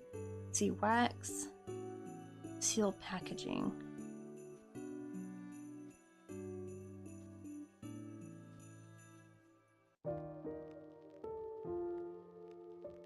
Yeah, like this. Except for I'm not gonna add like any like green stuff because I don't really have. Yeah, like this. Here we go. It's like simple, but like that little wax seal just adds a little extra something, and it's so cheap. I'm thinking to do like that. Like, look how cute that is. Because I already have, like, my boxes I make are already craft paper brown, so the twine will look really cute with it. But I'm thinking, like, no one wants to pay extra for just a little bit of twine, right? Like, I was, like, trying to think of, like, ways to elevate for it to look. I am thinking, though, if I do this, I probably should, probably wrap the box in some kind of, like, plastic, so that doesn't, I don't know if that could fall off or not. You know, like, in the post, so. Because usually these are things that you would probably put more. Oh, you could put like a little note. Actually, that'd be kind of cute too. What if I put like a little thank you note under it with the twine? Like, look how cute. I would love to be able to eventually add like the flowers and stuff, but I just don't know where to get like a cheap bunch of that. Of like little like fake flowers and floral bits you can add in. Yeah, it's like super elegant. So I'm thinking to add that on as like an option for people. Like, hey, if this is a gift for somebody and you want to make it look extra special, you know, you can pay like for like $1 extra, and I'll like spruce it up a little bit. So I know, like, especially with, you know, like when you're a small business, like, you know, because I've been watching Catnip, and like, her packaging is always really, really cute. And I've seen other people who go even more above and beyond, because she still keeps hers very simple. Because that's hers is like all baseline. For everybody though, where'd it go? Oh, I got like more thank you stickers, and I found the perfect one. I just wish I could have a whole roll of this one sticker though. Like the little handmade one with the, do you see like the little, wait, let me open it. Because it's kind of little creases in the way. Look how perfect that is. It has like a little skein of heart. It's just like my little heart emote. Oh shoot, you guys are stuck in ads. No! Hold on. Oh, well, at least Stephanie, I don't think you should have ads, right? Yeah, it looks like this little emote I made. It's a little heart skein. It's actually pixel art, but because the image is so small, I don't think people can tell it's pixel art anymore. Because I made it really big when I made them. Right, it matches it. The only problem is this, I could not find anywhere that had just this, the whole roll. So I bought the 500 set one. Where is... I also bought... I'm kind of wishing not, because I bought some of these. Wait, one more, where'd it go? These, I bought these in the 100 set, so it seems like if you get 100, you just get them like this. I should have gotten the 500, because the 500 was like only $3, while these were like $1 something. So definitely the roll was much worth it, like, definitely much more worth it. But I still want to use it, so I'm thinking maybe I should save the heart one for like extra special orders and just use the rest for like all orders. But yeah, it's really cute. Now I got plenty of stickers. The reason why I got this is because I already have these. And I love them so much from Daiso. Actually, I'm going to kind of miss these though, because these are heart-shaped right here. But they don't have them anymore. I did buy a bunch, but I'm eventually going to run out of these, right? So they also have like the smaller ones. That like little... It looks like a little, what do you call it? I don't know. What do you call this shape? Where it's got like the little triangular bits. There's like a name for it, but I don't know what it's called. So I'm thinking maybe to like use these up first. Oh, I don't know, because it just depends on like my mood. Like, do I want to use this one or this one? Because they're all really cute. But yeah, I was like thinking like, oh shoot, I gotta find another like handmade sticker thingy. I don't know what, like Daiso came out with those and I was so happy. And I bought a whole bunch just for it once and thinking like, oh, I can buy more later. And then they stopped selling them. And I'm like, I always check and like Daiso never sells them. To be fair, I don't know. I've never seen them at the Daiso we live near. So I don't know if the Wonju Daiso maybe did sell them again. Because I have seen that. I have seen where they will sell them and then they'll stop selling them and sell it again like next year. They'll bring it out again. Even though it's not like a seasonal item though. Like I guess maybe they just didn't have any more like in supply. And like some things will come back. Or maybe they just circulate it maybe. Because you know you can't put everything in one store, right? You don't have the room for it. So that's what I was thinking. I also got some more. So if you guys remember the snowflake earrings, I still haven't put these on the comic page. I really need to list these soon. Because January is already almost over. But I wanted to get like some more teardrop looking ones. And these are like teardrop shaped. And I got them in like this like really pretty, like, look at those. Those glisten like little icicles. I got like the more like solid color. They're still iridescent, but it's like more of a solid like creamy white color. These are like clear, but with the iridescent. Then I got the pink with iridescent. They're so pretty. I want to get a bunch more, but I didn't want to spend too much money. Those would be really cool when I want to add like a teardrop shape to the end of one, because these are round. But I actually thought like maybe I should make some more and put like the teardrop ones. They're really cute. But I definitely want this year to be the year that I really get started with like the selling and stuff. Because like this is the thing is I got my business license last year, but right after that, like, you know, my mother-in-law came to visit. Then right after that, I went to go visit my family for a couple weeks. Then right after that, I started the in-person class, and it's just like it took over my entire year. And I finally like around like, and then we had our 2-year anniversary, so I had to like plan that. And it's just like now it's like around the end of the year, so I finally got started. But I ended up missing like the big Christmas selling period though, that I was looking forward to all year long. And not to mention, I also had to like make some Christmas gifts for the family, which I'm still working on. I gotta hurry though, because like Mr. Coffee goes to Austin, Texas next Saturday, so I literally have till next Friday because he leaves on Saturday. Oops, I forgot I'm supposed to pull up a loop and then go through all three. There we go.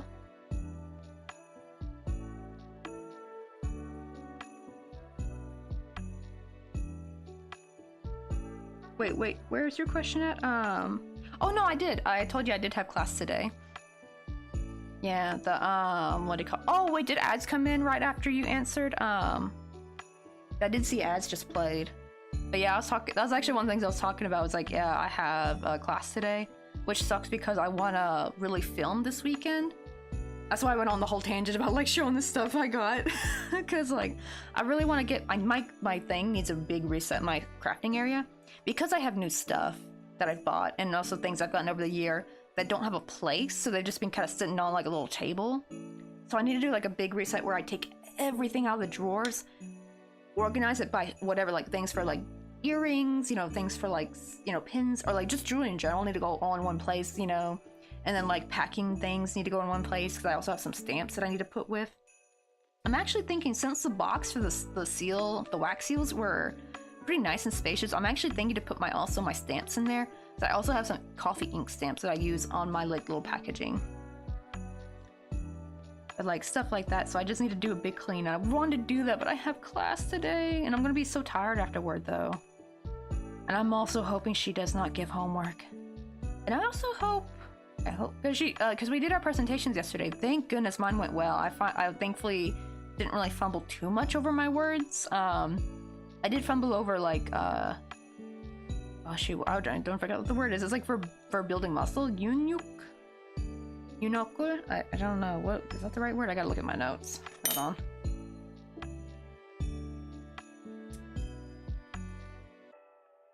This is a new word for me, so it's not really cemented in my brain. Kunyuku, okay, kunyuku, yeah, kunyuku. Like, at least things so I didn't trip over that at the time. I think because I was like repeating, like rereading my prompt all over, like what I wrote for my presentation over and over, that my brain remembered it, thankfully. And now my brain's like disappeared most of it. Like now I done forgot half of it. Oops. Oh, I just did a regular double. Supposed to do this one. See, but I like how this is looking like some cute ribbing though right here. I do need to clean— I do probably gotta clean up the edge. Probably one of these, like one side you're gonna like probably this side will be like what, crochet the hat part, and then one side I want to clean up with like maybe some single crochet to give it kind of a nice clean edge. But I'll do that once everything's like done. That's the thing, I gotta work on this baby hat during the weekend. But I'm gonna try this weekend to work on the 10 gifts to send to Austin, Texas. They're gonna be just like small little things like, I think last time I had made some items that did take way too much time. So I am gonna try to avoid that. Because last time I made this really pretty rainbow lollipop. The problem is those take kind of a long time to make. However, I did find a cute way to make lollipops though, because I'm trying to also work on a gingerbread house for my sister. And I finally found out how to do the cute like surface stitch lollipops. Like, look how cute those are. Like, I'm making like a little gingerbread house for her. I made like these cute like little lollipops. And I'm gonna make like a little— basically hers will be a scenery too, like, but really small, like just a little circle of white for snow. And I'm gonna put these on the outside. Like, oh, this makes me want to do like Candyland stuff so bad. Like Queen Frostine kind of stuff. Like, oh. Because one time I did try— it's on my YouTube somewhere. I tried to make Lord Licorice's castle, because like Club Crochet was having a crochet castle contest thingy where you just crochet like a little castle. I was trying to do Lord Licorice's castle on stream, but it was just like, taking way too long, and it ended up becoming a whip that I just ended up never touching again. Unfortunately. That would be kind of a cool project though, doing like a Candyland board theme kind of crochet. But if I do that, I'll probably need to start from the beginning though. I want to do like the 90s Candyland. I feel like the 90s Candyland is like the best. I think that's the one most of us grew up with, right? Let me find it, 'cause it's so cute. I remember actually— it's sad because I deleted these videos when Kappa came out, because I was really scared that this was going to be considered videos for kids. And I didn't have them. I don't know if I have them. I might have them backed up actually, maybe on my mom's computer, because like we gave them our old computer that we had when we lived in San Francisco. But back then when I was doing YouTube, I did try to make some like Sims build videos. And I was trying to do like Candyland like builds, you know, using the cheats and using like the thing where you can like make objects bigger or smaller. So it, like, and you would do like the cheat where it's not a cheat, but it's like a, no, it is a cheat, yeah, because it's not a mod, because it's already built in the game where you can like access all game items, and I would like access the candy and make it like really, really big, and like it was so cool. I really hope they are on my mom's computer, because I did not back. I panicked and deleted them. I was so scared, like YouTube was just gonna come and like make my channel made for kids, because apparently once they like YouTube does it yourself, like you can't change it or something. I was terrified that was gonna happen. I was like, nope, we're not a kids channel. But I was scared because it's like, you know, even though Sims is for like 13 and up, right? Wait, where was I gonna look up? Oh, Candyland. Let me, Candyland. 90s board game. I want that one. Yeah, this one.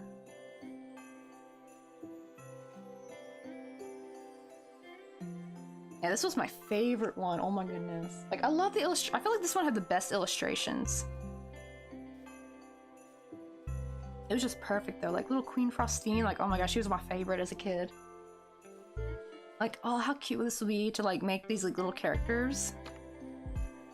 I think I kind of see why I had a hard time. It's kind of hard to see his castle actually, so there's not really much to work with.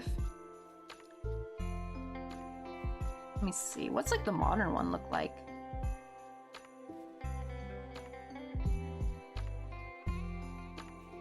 Oh wait, there's two versions of the 90s one actually, I think. Or maybe one's technically an 80s one. Wait, where'd it go? Because like I just now noticed some of the subtleties are a little bit different. Okay, this is the one, I think. And no, maybe it is the same. Here's like the old one, I think. Yeah, this one looks 80s, so it's very similar. Oh wow, look at the old one.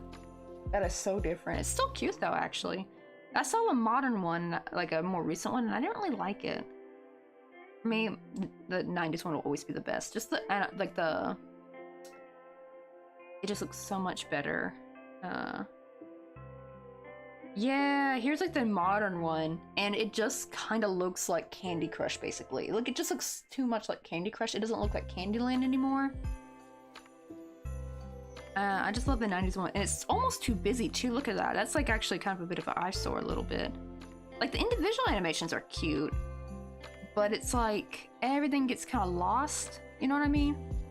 Like the old version, everything was kind of nice and spread out, and you can kind of still, but it still had a really cute animation. Not animation. You know what I mean? Illustration.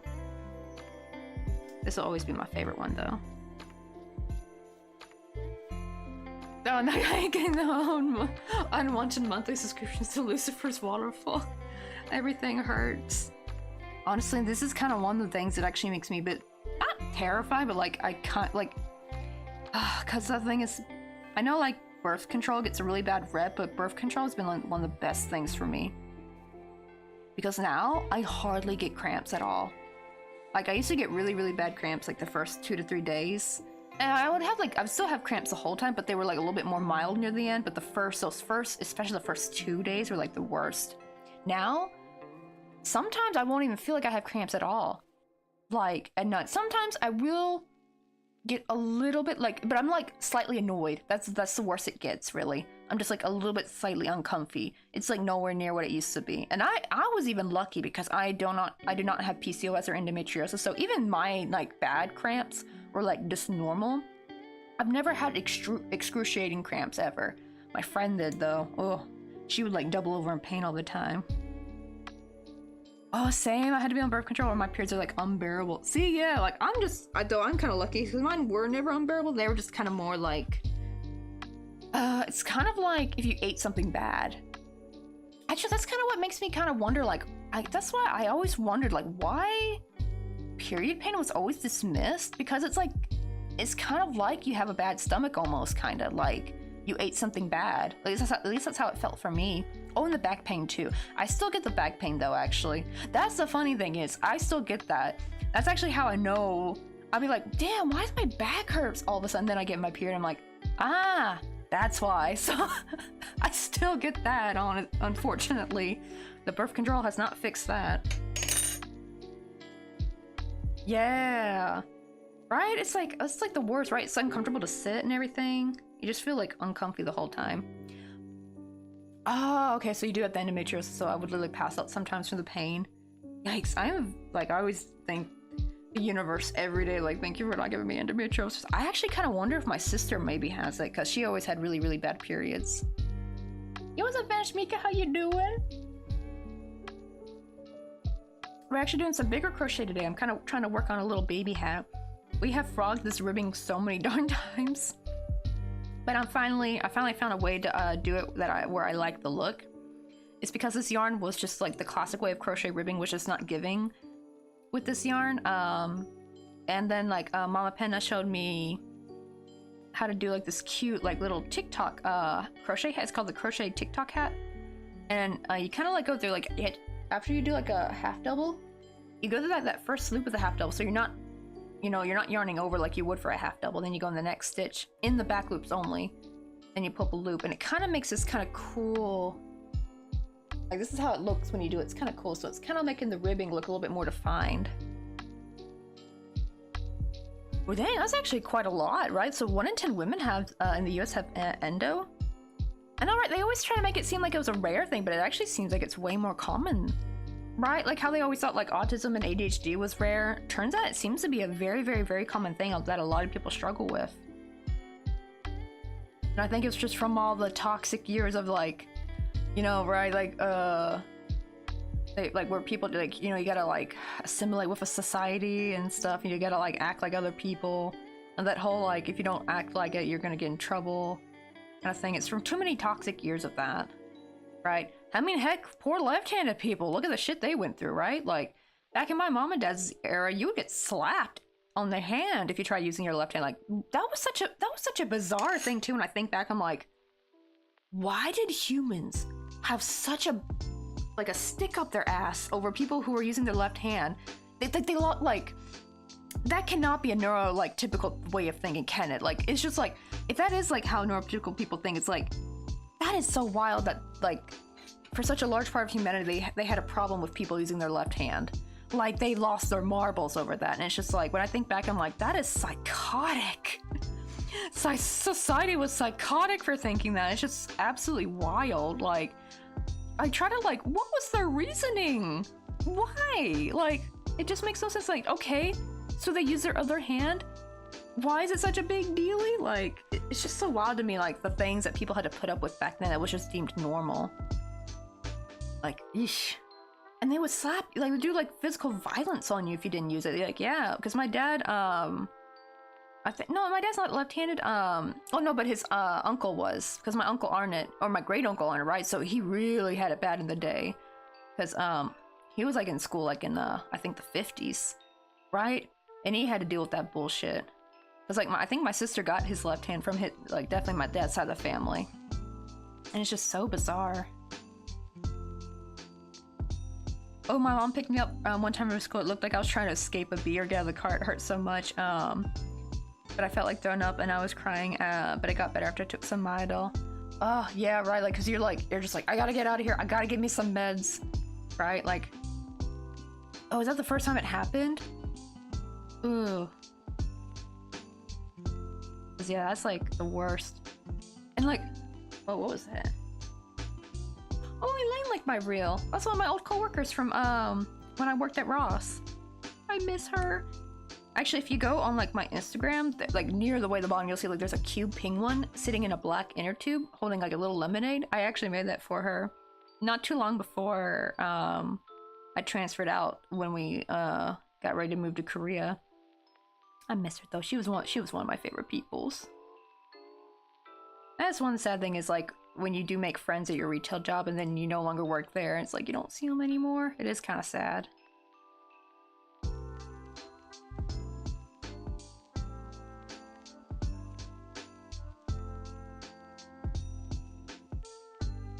Oh wait, so no, it wasn't the first time I ever got it, but my stomach never hurt. Oh, was it the first time you got like a bad cramp? So you've had like the like regular stuff before. Yeah, oh, but every time I get the pain, it gets worse. Have you gotten checked out? Because you might. I do wonder if my friend ever got checked out. Because, like, I don't know if she ever did get, like, diagnosed with endometriosis, but I highly suspect she had it. Because, like, she was a totally different person. Like, she could not concentrate on anything. She was in really bad pain. When she was during her period. It was, like, night and day. Like, she couldn't do anything. And the sad part is, right, you're gonna have awful family members that are just gonna say, you're being dramatic. Like, what? You know, actually what I say now, I know this might be a little bit too TMI, but for people who, like, if you have really toxic family members who'd be like, you're just being dramatic, it's not that bad, it's just a mild cramp. Tell them it feels like severe diarrhea. I am sorry, but you gotta tell them that. That's the only way to get to their damn dick skull, especially a man, right? Because, like, it's because they've never had the experience. But I know, like, some women are toxic because maybe they got lucky and they don't they just had, like, the regular, like how I have it. Like, I've had just the mild cramps. But even I can, like, sympathize, right? Like, I can sympathize that other people will have more pain than me. But I don't know, like, some women like that, they cannot sympathize. So tell them that, and that's probably something that'll make it, like, stick in their damn head. Because then it's like something, it's like a sickness that everybody gets, right? That everyone's had at one point, like food poisoning. Tell them, or you get, it's maybe to be like less TMI, tell them it feels like you have food poisoning. Like, that's what it feels like, the cramp. So at least that's me. It's like it's not exact, but it's like very similar. Like, it's that level of pain, right? Or very, very, very bad gas. I don't know, like, choose one of them. Like, that's, like, I think the best way to get it through their damn skull is you kind of have to go a little bit too TMI to, like, kind of get it to go through their thick skulls, man. Because, right, like, I never understood why it was always, like, dismissed. Same with, like, C-sections, right? Like when a woman gets a C-section, like, she's expected to be able to care for the infant on her own. Like, but if you get, like, regular surgery, people are like, oh, take some rest, you just had surgery. But, like, if it's a C-section, oh, fuck that. Like, I don't get it. Where does it come from? Like, it blows my mind. How, like, are these people real or are they aliens? Like, how, I don't know how people can think like that. That's true, right? You usually tell me it feels like someone's trying to carve my insides out. The only problem is I feel like when you do say that, some people just, then they take it the more you're being dramatic part, though, I feel like. Right? Because I feel like, because that's the thing, is so many girls for so long would say, like, I feel like I'm getting stabbed. People still roll their eyes for some stupid reason. So I found, like, it's like a more tangible, is it tangible is the right word? But like a more, I guess, air quote, relatable way to tell them. Because at least, like, stomach issues, if people have had food poisoning, because somebody's had food poisoning at least at some point in their life, right? And they know how excruciating that pain is. That's, like, maybe, like, at least something, like, hey, you can't be saying that this doesn't hurt because you know it hurts, like that. Because, like, that's the problem, is, like, that's the problem, is they always try to say you're dramatic, and I hate that so much.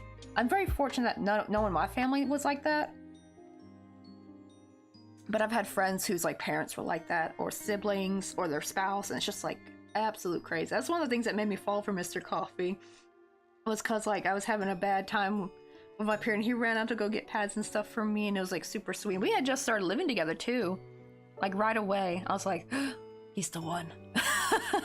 And, like, even there was a time where I had diarrhea really bad, and he comforted me and, like, went out to get medication. Like, that's something super embarrassing, right?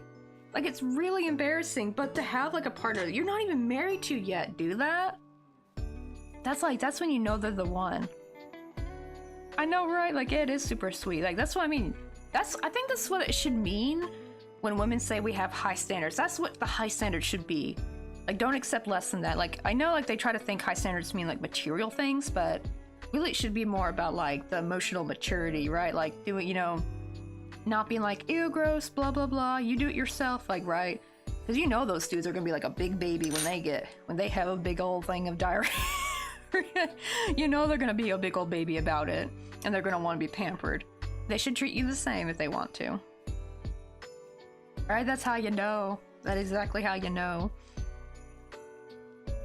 But yeah, I think that's, like, my best way is, like, when someone tries to dismiss your pain, try to find a sickness or, like, something very common that you know they probably have at least experienced, and be like, say, bro, it feels just like that. What are you talking about? You can't call me crazy.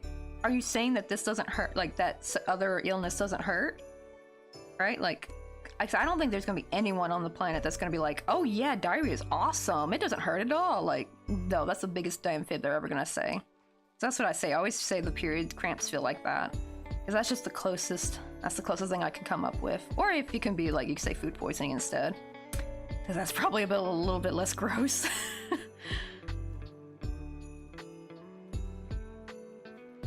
I know, I just tell me it feels like the combination of accidentally cutting myself down to the bone with a butter knife and accidentally cutting my thumb and avocado. Ooh, I do, like, I haven't ever got like a cut with a butter knife. Like, those kind of suck, honestly. Like, I've done that before trying to cut, I think, not an avocado.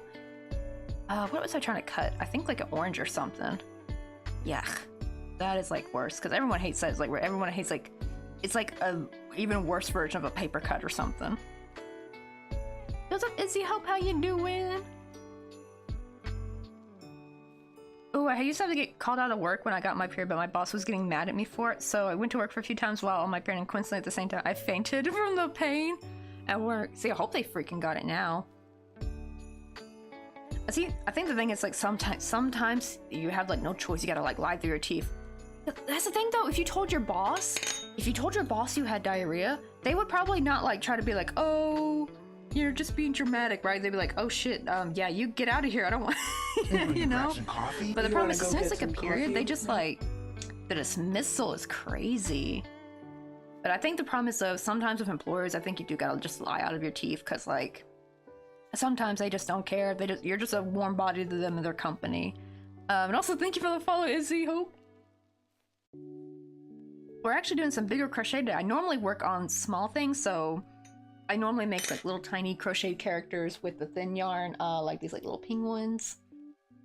And we're actually we're in the middle of on a scenery. I want to show you real quick. I have like a little character we're working on for like this little scenery. But I'm putting a pin in it because my husband said, oh, I gotta hurry up and make this hat though, because like they're gonna want it soon. It's kind of meant to be for a Christmas gift, because the original hat I made is way too big. So I'm trying to knock this hat out real quick, because usually baby hats don't take that long. But I'm trying to see how long to make it. Oh wait, I realized. Because for the stitch I'm gonna do. Oh, I think I gotta sew. Oh man, I think I'm gonna have to sew this on. Shit. Because I'm gonna do what's called like a crochet knit stitch, where you literally just do nothing but slip stitches. Just a bunch of slip stitches. Let me show you what it looks like. Let me find the video I saw last night. It looked just like a knit hat. It was so cool. And you also get the stretchiness. That's one of the big things I wanted about it, was the stretchiness that you get from a knit hat. I know sometimes some crochet hats, like the ones I have made, can be a bit stiff. Uh-oh, why is my thing acting weird? There we go. Crochet knit stitch beanie. Let me also grab the link so I can share in the chat for anyone who maybe wants to do this too. I forgot I don't have... Because I remember my phone was acting weird today, so I deleted it, or Twitch was acting weird, so I uninstalled it and I forgot to reinstall it. So let me go on YouTube real quick. On this phone. Find it. There it is. Okay, copy link.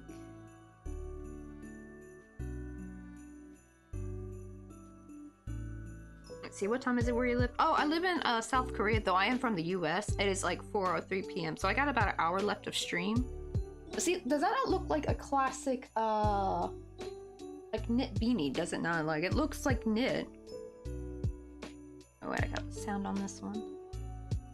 And but I forgot though, because the way you do it, because technically your stitches will be worked like this, right? Like sideways, but you gotta flip it up so you want to have the stitches vertical.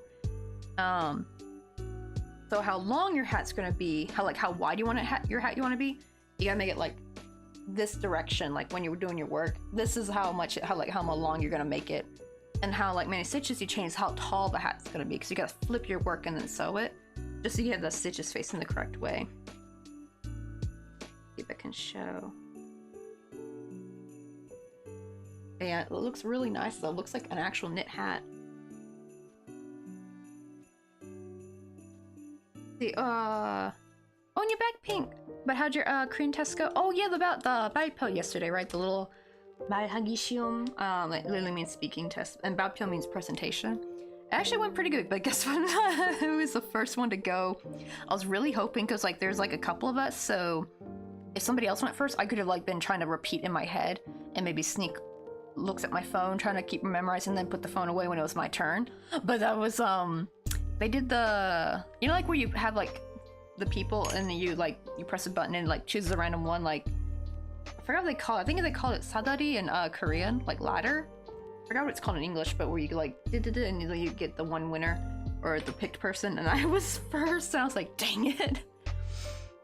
I was like, oh well, okay. And thankfully, since right before, like for an hour before the class started, I was like constantly like going over it, practicing it without looking.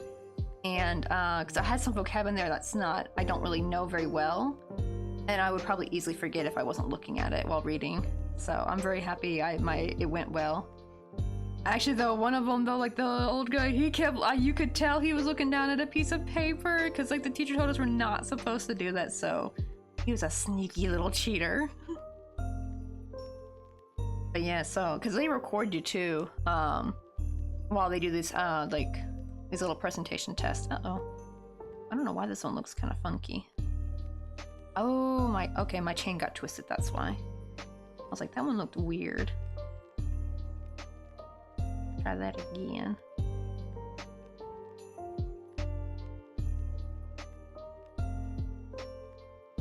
There we go, that's better.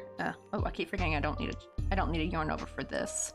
It's kind of like doing a half double crochet but without yarning over, because you go to that first loop of your half double and then you don't have to like yarn over anymore. And it looks kind of cool. It looks like this like little like a much shorter half double. It looks really pretty though.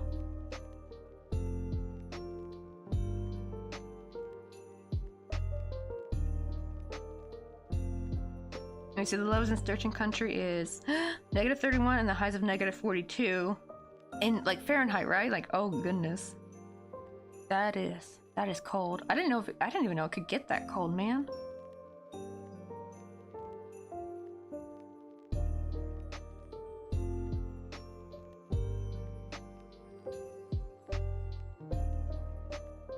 Maybe we can grab some coffee? You wanna go get some coffee with me?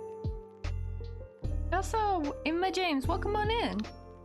We're doing a little baby hat. I don't normally do this big kind of crochet. Well, I guess it's not really big crochet, but it's like, I usually do like very, very tiny crochet, like, you know, like little doodads and stuff. But I got a baby hat I need to make.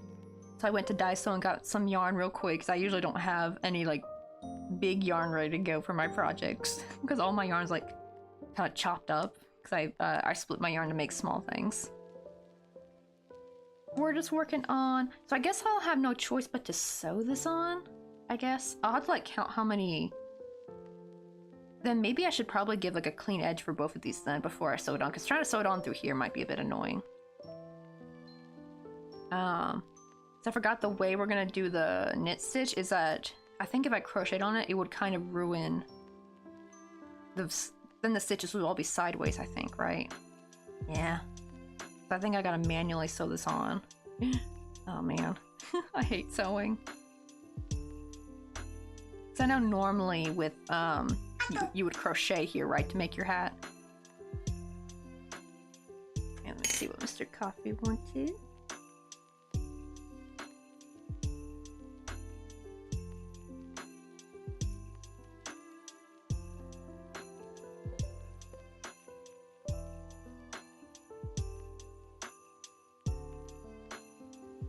Oh, yeah, because we're trying to, like, take more vitamins, so he's, like, looking for some vitamins he can get in America for cheap.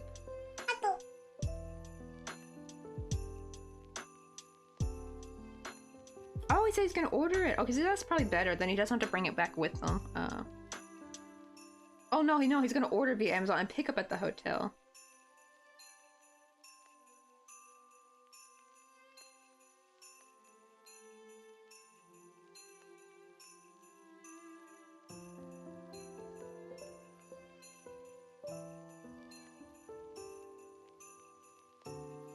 Wait, do they still do Amazon Locker? Though actually probably having it sent to the hotel will probably be safer. I don't know, because the problem is you gotta be like smart with your timing. least if you have it sent to a locker, it's not gonna be like a hotel where it's like, if you haven't checked in yet, the hotel's gonna be like, what the hell is this package, right? In Australia, Daiso doesn't sell yarn at all. Oh, really? Because I know like the... Wait, what kind of Daiso do you guys have in Australia? Is it Japan Daiso? Because they're similar but a little bit different. Oh, I know, he said the hotel reception said it's good. Yo, I'm so passionate! How you doing? How was gas station simulator going? I'm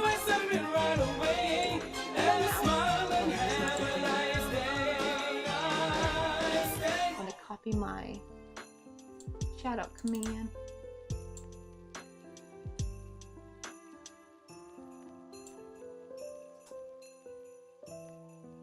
Okay, Japan Daiso, because like I know Japan Daiso also has yarn, but oh, I will say though,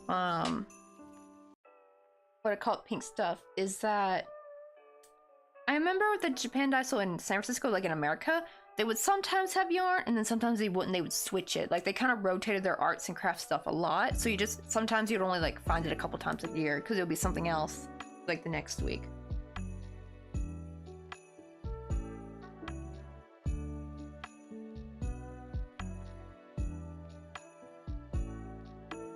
I mean, see, I'm not sure if it's yarn or something, but it's cold enough that if you're outside for too long, you'll get frostbite. Ooh.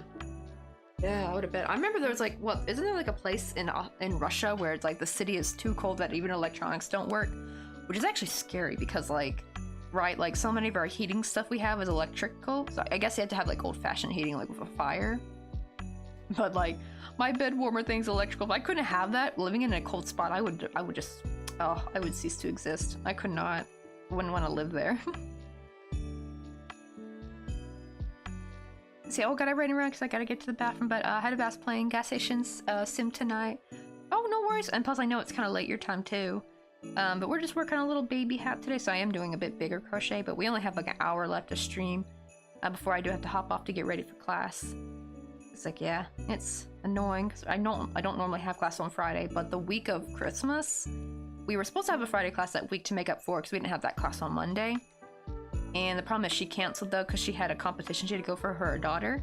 I was hoping, you know, they'll be just like, okay, we won't make up the class, but nah, she's making us make it up this week. Unfortunately, she remembered. I'm like, dang it.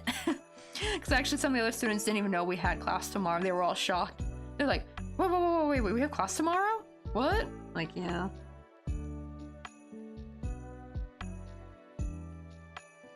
See, but I'm liking this stitch though. I can't wait to see what other things I can kind of make with it because I don't normally have to use very unique stitches, you know, when you're doing amigurumi, but this would be kind of cute though if you're like making like outfits for your amigurumi.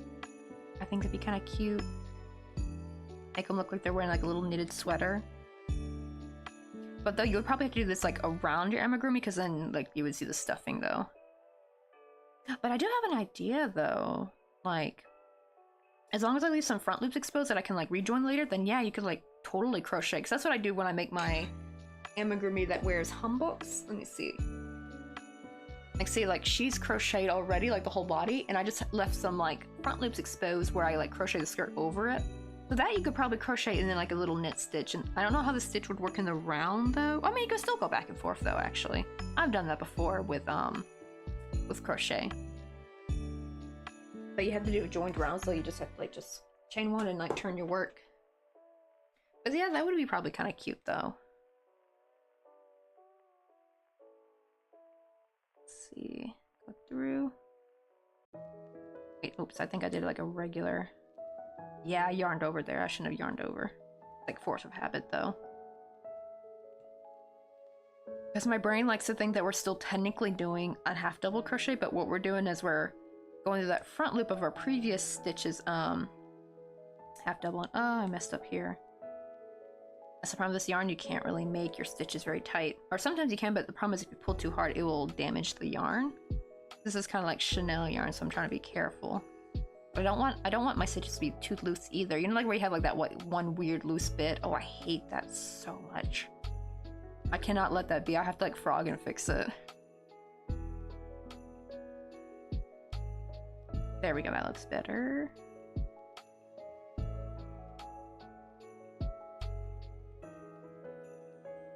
But it kind of like, by doing it, it kind of gives you this kind of like little, like rib look right there.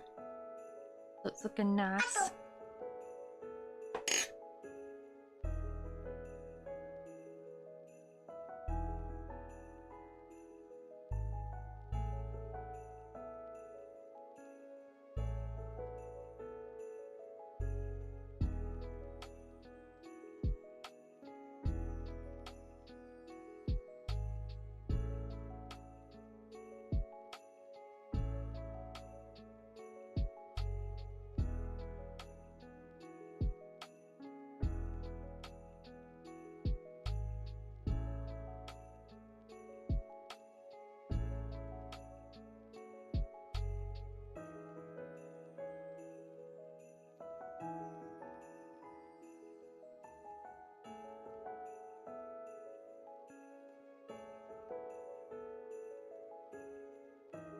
Oh, because okay, he said he's not gonna have much time to go anywhere in Austin, so he's gonna try to order most stuff off Amazon and just pick it up at the hotel.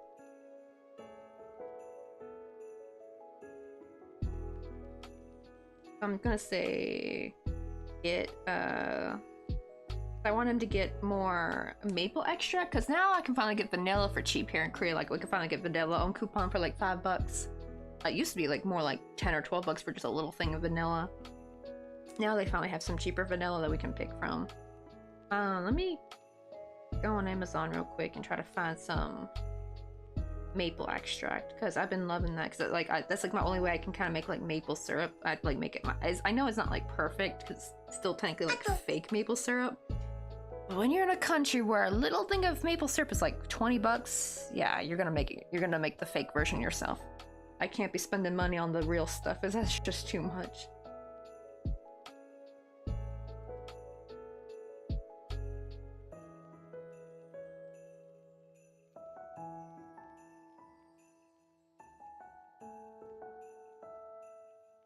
I want to see if we can find like a big one.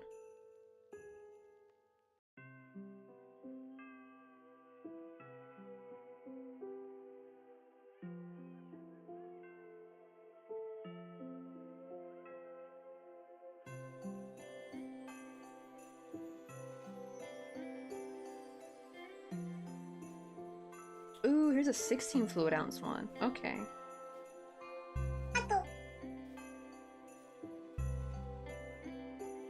Oh, he's gonna pick when he goes home. Okay, so I'm gonna choose later.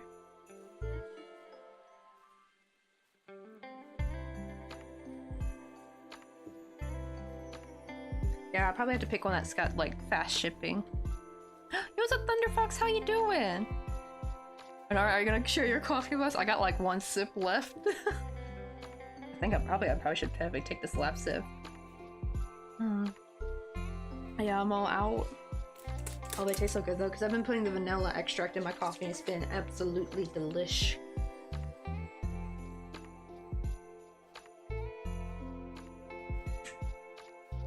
We're actually doing some bigger crochet today. I'm trying to quickly work on a baby hat, but I need to try to finish it this weekend because I really want to concentrate more on making the hidden gifts for when my husband goes to Austin, Texas next Saturday. But that means I need to be done by Friday though. Because he leaves like Saturday morning, like at 1. So that means I mostly have till like Friday night probably to finish everything. And that also includes like gifts to send to my family though. And there's still a few people left I need to quickly finish making their thing. So yeah, I think, so we're gonna put a pin in Flutterbyte's commission. They told me they have to wait to save up for it anyway. And even then I have to, what do you call it? Like, I can't send through stuff through K-Packet unless I have at least 10 packages ready to go. The lady at the post office told me, like, not to bring, like, 1 or 2 at a time anymore. They're like, no, you need to bring at least 10. I'm like, okay. So I have to, like, now gather. I'm hoping to get to a point where I am getting, like, 10 orders quickly so that people don't have to wait. The only problem is that does mess up for people who do want to order things for gifts.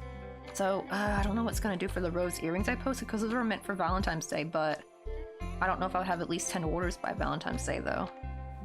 So that makes me a little worried. But doing good, but how about yourself? Doing good!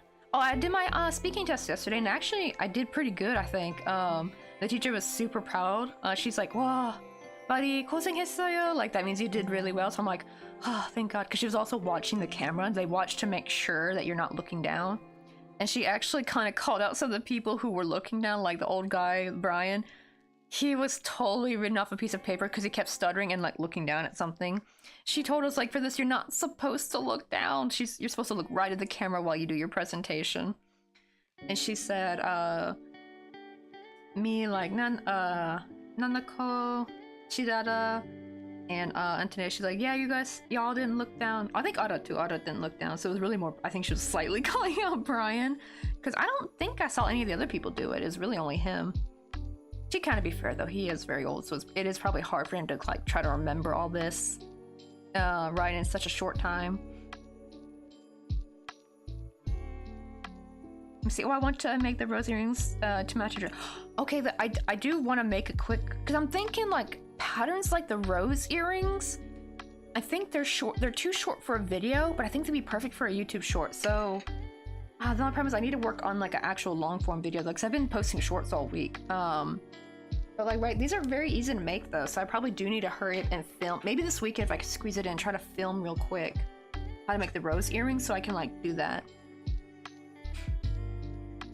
And I'm thinking, I don't know, maybe because it's a short, I might need to forego putting it in Korean. I usually try to put all my patterns in both English and Korean, but that's usually for like an actual main crochet video.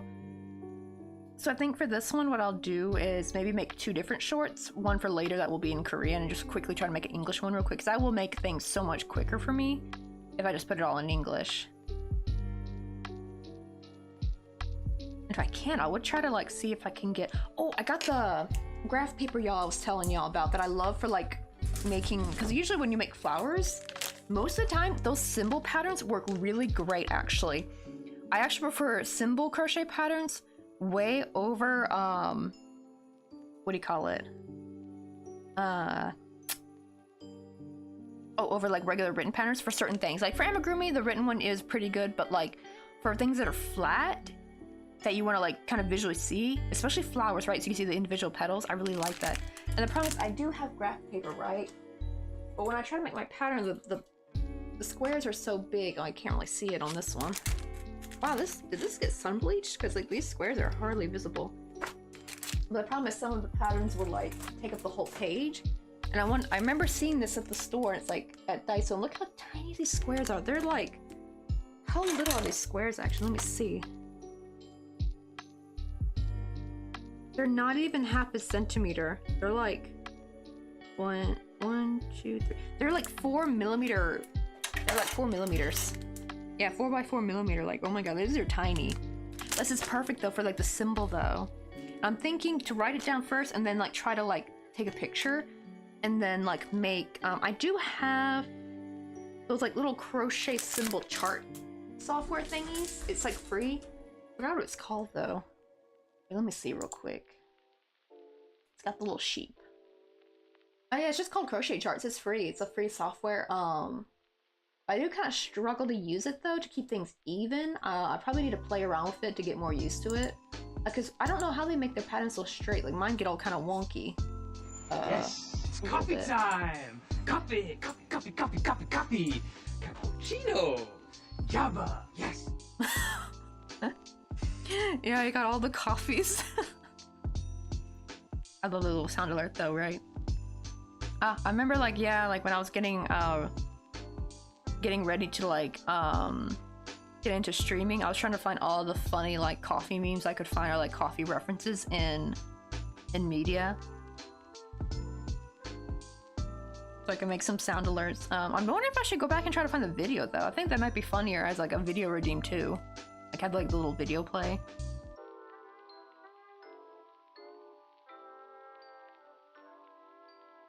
Okay, this one I gotta do 1 half double, just so I can have like that loop to work through. I keep wanting to yarn over so bad. I'm like, wait, no, we can't yarn over.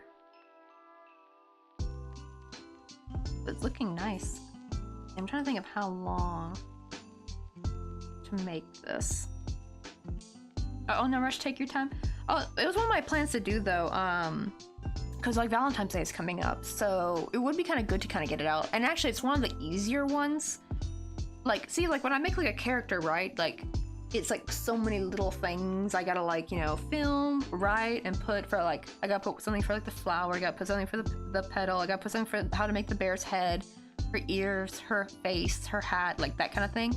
But with the petal, like it's literally just the petals and then the sepal. That's it. It's so simple. It's so easy peasy.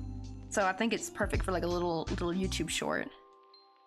Not to mention that's probably a better YouTube short that hopefully will get a little bit more retention, I'm hoping.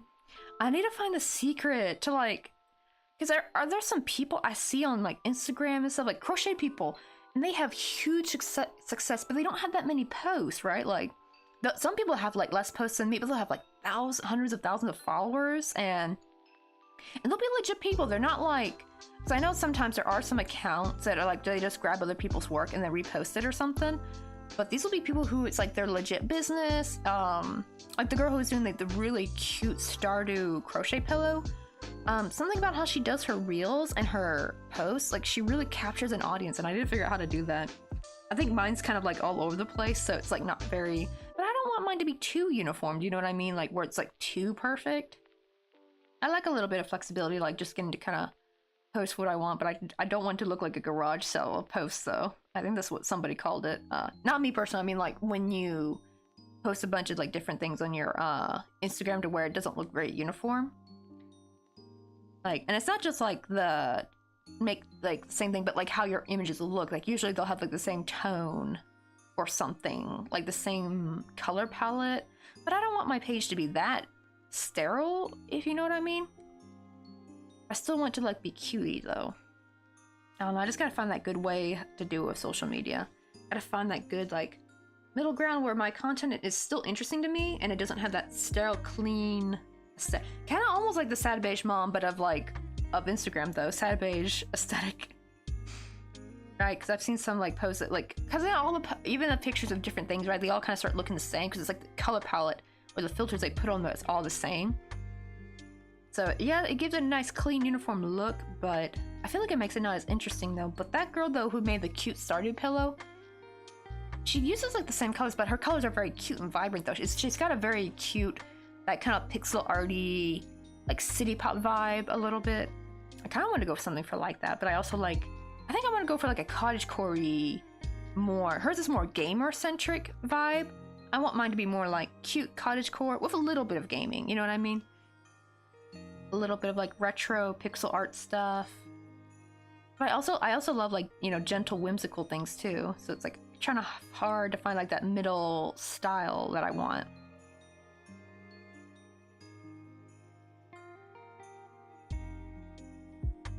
Making crochet plushies. Oh wait, do you mean the Instagrammer? Oh wait, let me show the cute. I don't know if they do. I think they have made plushies. Let me find them real quick.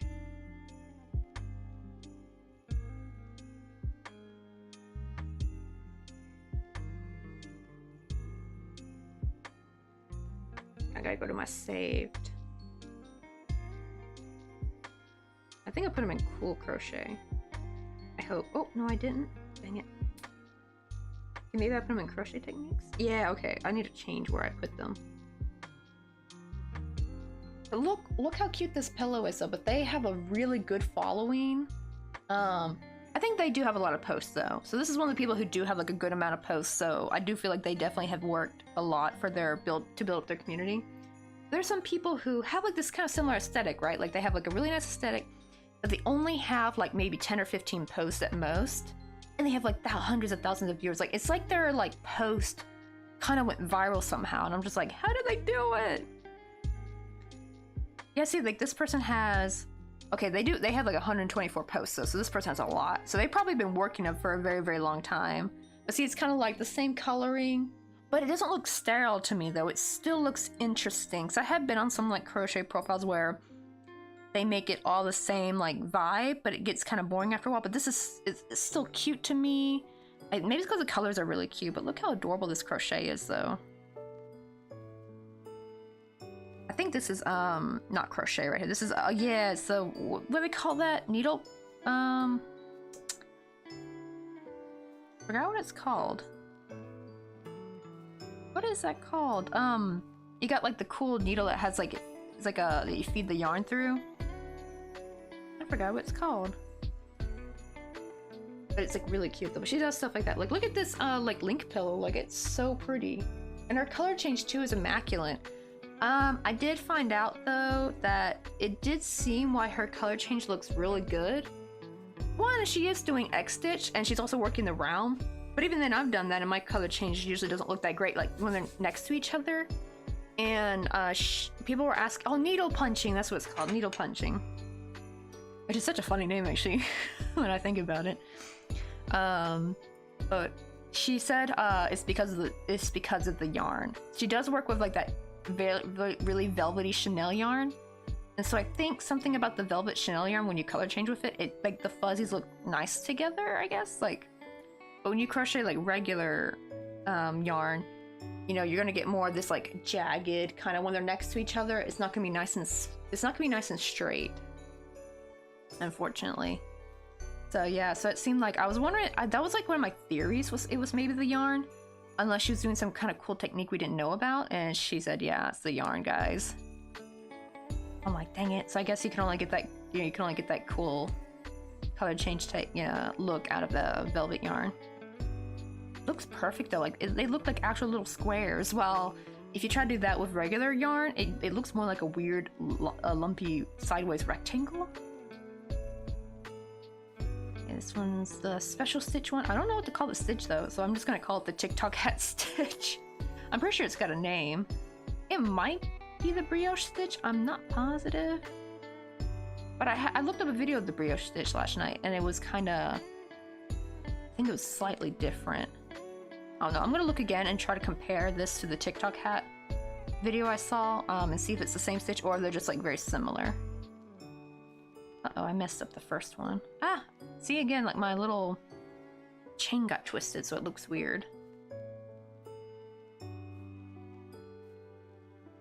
Let me do that again.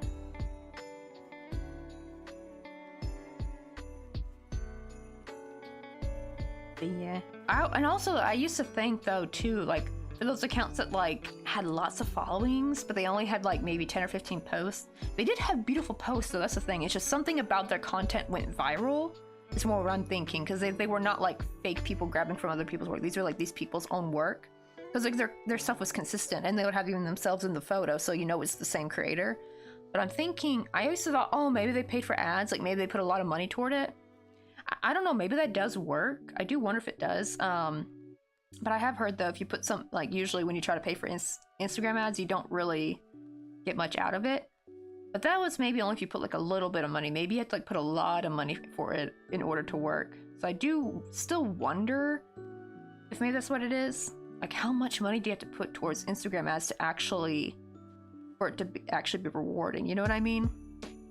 I tried that once and heavily regretted it because like that was a waste of my $11, which I guess $11 for a post is probably not a lot to expect to get out of it, but there was like no difference. That's the thing, is I wanted to see like at least a little bit of a difference. If anything, that post didn't even do as good as some of my other posts that I've done organically. Like it didn't even go above what I normally, I didn't get any more likes than normal. If anything, I got less on that post. So it's like it didn't do anything. They just took my $11 and ran away with it, honestly. And that's the thing too, it's like, okay, you can maybe check and maybe it reached more accounts, but no, it reached the same amount of accounts that all my other posts did. So I guess if you don't pay enough, they're just not going to do nothing with it, maybe. Maybe they'll say they'll spread it, or like, try to boost it, but they don't really do anything unless maybe you reach a certain, I don't know, monetary threshold, then they'll actually do something with your post. I guess, to be fair to Instagram, $11 is probably like barely anything to them. But it's a lot to me. Like on a post, like that could have got me 2 things of yarn. That could have got me like 3 coffees. What's weird is 9% of the time when I shop, I can tell what crochet stitch I can use to recreate. I do that kind of too. Not like, 'cause I don't make clothes, but like I make, like with plushies though, even if it's not crocheted. Like if it's just a plushie and it's like really expensive, I'm like, I can make that. So I do that so much. And actually the great part though is because some people are like, oh, but you have to spend the money on the materials and the time. But here's the thing though, you still make it for yourself and you're able to kind of make it to your body shape, right? So it's gonna fit you better, I think, when you make it for yourself. Because right, you could have bought the item, but maybe it would be kind of ill-fitting. Maybe it just doesn't fit your bone structure or your body's type, right? Because I remember there's this beautiful dress I bought like from a Korean, it was an online retail store, and it actually fit me everywhere else but the bust. And I just was so sad. And I'm not even a busty girl either. That's what made me depressed. It's just like, dang it. And it's such a pretty dress too. I actually saw it when I thought about bringing it back with me actually. But my suitcase was already full back in April. So I was like, the next time. Here's a red dagger. I am hoping though, like, cause the thing is, it was a really, I bought it like, I think in an extra large, cause no 1X, because when you buy like from an Asian retail store, you always want to go like 2 sizes over just to fit your normal. And at the time, I was a large in American size, so I think it was like, it could have been a like medium top. I was always a large for pants though, just because I'm pear shaped. But like at the time, I was like a large medium, like kind of a weird in between.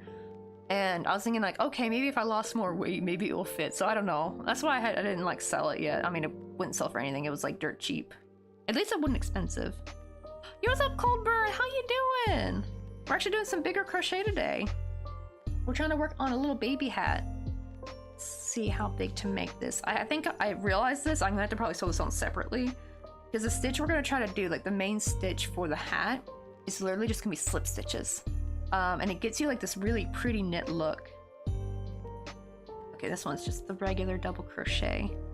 We're doing this cool thing that Mama Henna showed us. It's called the crochet TikTok hat, and it looked really pretty.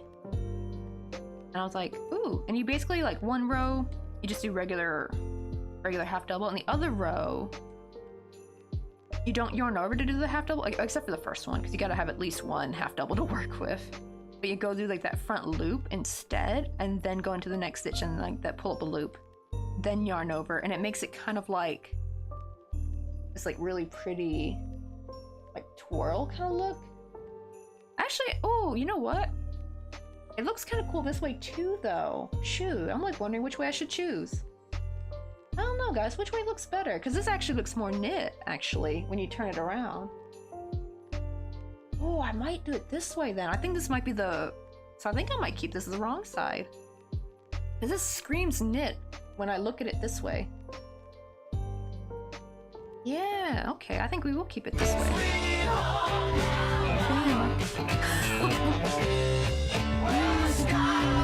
you know what reminds me of? I don't know why. I think I was thinking of Orange Beach, Alabama, when that played, and I'm like, oh, I haven't had any water today. I mean, I've had water earlier, but I mean, it's doing the whole stream. I had this water sitting here this whole time. I don't know, is that like how ADHD brains work? Like, how a sound alert made me think of the beach, and then it made me think of, oh wait, I haven't drunk water. Like, is that normal? I used to think that was normal, but I've been told that's like an ADHD thing. I'm like, ew, okay. Our brains just connect really weird, or like they make weird connections or something.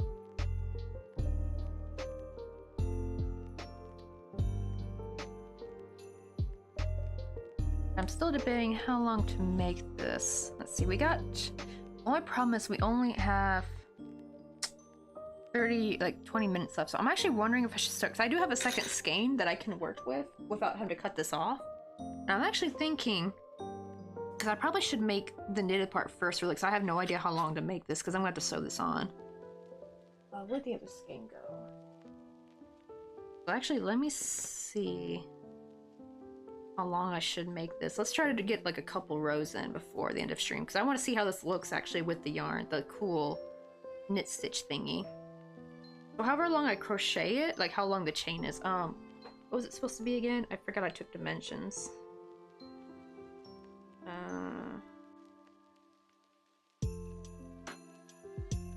me go back.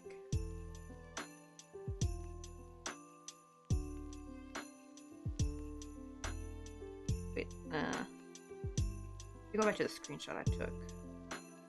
Okay, 18 centimeters. Okay, I gotta make it 18 centimeters. Okay. Let's see, let me pull this out. Kind of put this to the side real quick. Alright, oh, I'll be lurking. Take care. Thank you for the good lurk. And have, I mean, no, thank you for the lurk and have a good lurk. Oh my god, my brain today. And I have class today. I normally don't have class on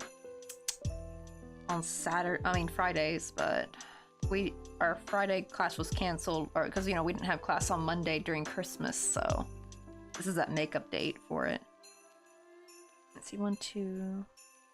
Actually, I probably don't have to, well, I don't know. Should I worry about how long I chain it? Oh, maybe. So the amount of times I chain do need to match this. Let's see, 1, 2, 3, 4, 5, 6, 7, 8, 9, 10, 11, 12, 13, 14, 15, 16, 17, 18, 19, 20, 21, 22. That's 24. Let's see how long this is. It's a little bit longer than 15, so I need a little bit more. Oh darn, I don't forgot how many I was counting.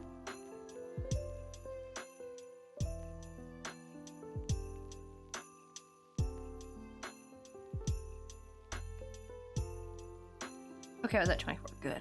24. What's up, Circle? How you doing?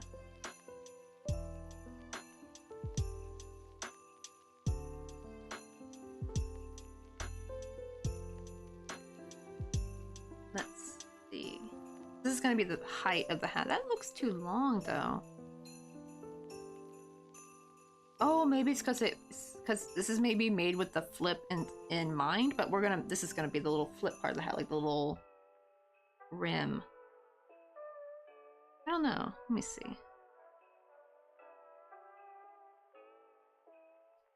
Yeah, let me take some off. Okay, that's 30. 1, 2, 3, 4. Let me make sure it has 26.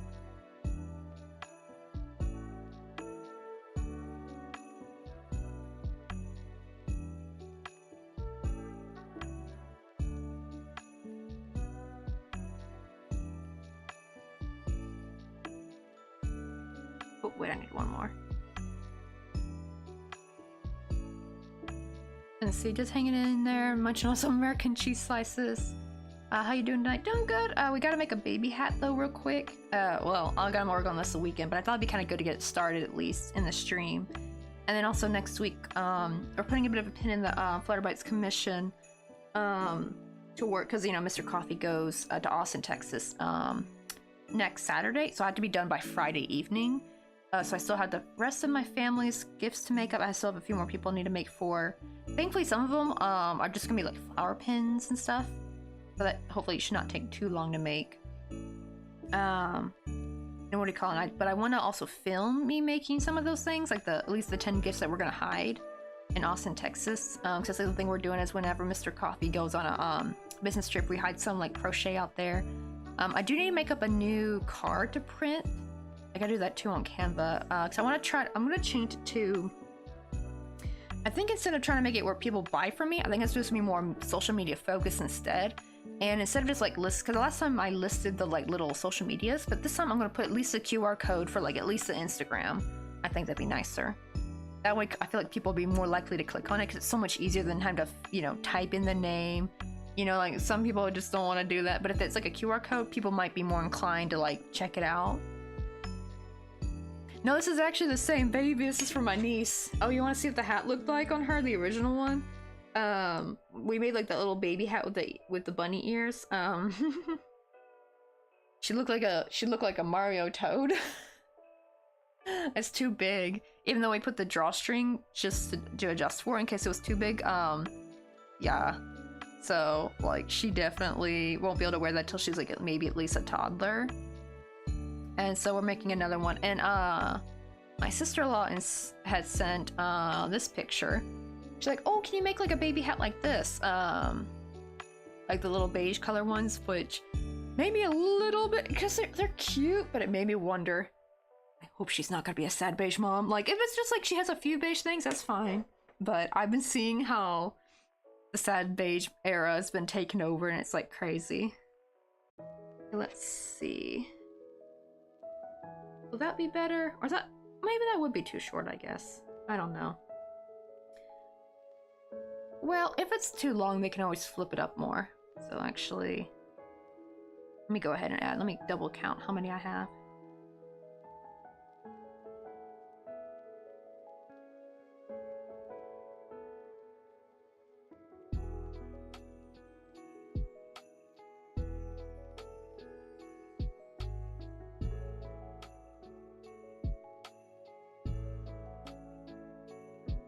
Okay, I guess we'll keep it at 31, because we're gonna do like the little knit stitch, where you literally just do slip stitches all the way around. But unfortunately I have class today, which I'm kind of grumpy about. I was hoping the teacher would forget and we wouldn't have to make up the class, but yeah. This was for like when she canceled, because I was supposed to have a Friday class like the week of we had Christmas, but she canceled because she had to go to a competition, like I think an ice skating competition for her daughter. So they canceled. I was hoping we wouldn't have to have Friday class this week, but we unfortunately do. I'm kind of starting to wish that we did still have that class back then. I was really happy it was canceled. I'm thinking, yay, my Friday's free. I really want to spend the night, maybe trying to clean up and also do my nails so I can like spend the weekend trying to film while I make the little 10 gifts, because I do need to make at least, I think like 2 studio vlogs each month. That's like my plan. Make 2 studio vlogs. Make at least maybe 1 crochet tutorial. Though I think now I'm gonna start implementing some tutorials as shorts, like the like little rose earrings. More I'm just gonna show how to make the rose itself, not necessarily into earrings. I'm just gonna be like, oh, if you want to make this into earrings, here's a quick way how to do it. But like, I'm not gonna go in depth into it. I'm just gonna basically show how to make the rose, because you know, like you only get a minute. So I think that'd be kind of nice for, what do you call it? Like a quick little tutorial to kind of pump out, because I know usually crochet videos take me forever to what you call it, to edit. Like they take bloody forever. The Christmas tree one took me longer than I thought it would. I actually thought it'd be an easy peasy quick tutorial. No, I was wrong. Partially though, if I just kept it all in English, maybe it wouldn't have taken so long, but I kind of want to keep up with making at least the main videos being in English. But I think these crochet short tutorials, I think I'll just keep them in English. And then maybe later, if I want to, I'm thinking like that, like make some easy, like for flowers, like make some short tutorials and then combine them all into a video, like refilm it again in long form. And then like, that way it's like more than 1 flower, so it'll at least take up more time in the video. And then for that I'll put it in Korean. I don't know if many Korean people even watch my videos. I hope they do. I could have been put in English for probably nothing. I mean, in Korean for probably nothing, for all I know. But oh well. I do wonder how my ranking's gonna turn out, because I know like as soon as I move back to America, my YouTube ranking will change. And I actually saw it's probably easier to grow as a crocheter in Korea than it is in America. Because in America, right, we have so many accounts you gotta, I don't want to call it compete with really, because we're all making different things, but it's like, you know, it might be harder for people to find your thing because you're like in a sea of other people who make the same type of content. But in Korea, a lot of the crochet YouTubers have like at least 100K subscribers. Like in America though, like if you're like, it's actually kind of hard to get that many subscribers. So while I'm here in Korea, I do need to try to capture a Korean audience for the YouTube. But I think my problem is as the lack of like Korean maybe incorporated in it. Like maybe I should do voiceovers, but the problem is I'm very bad at trying to do voiceover, even in English, let alone Korean.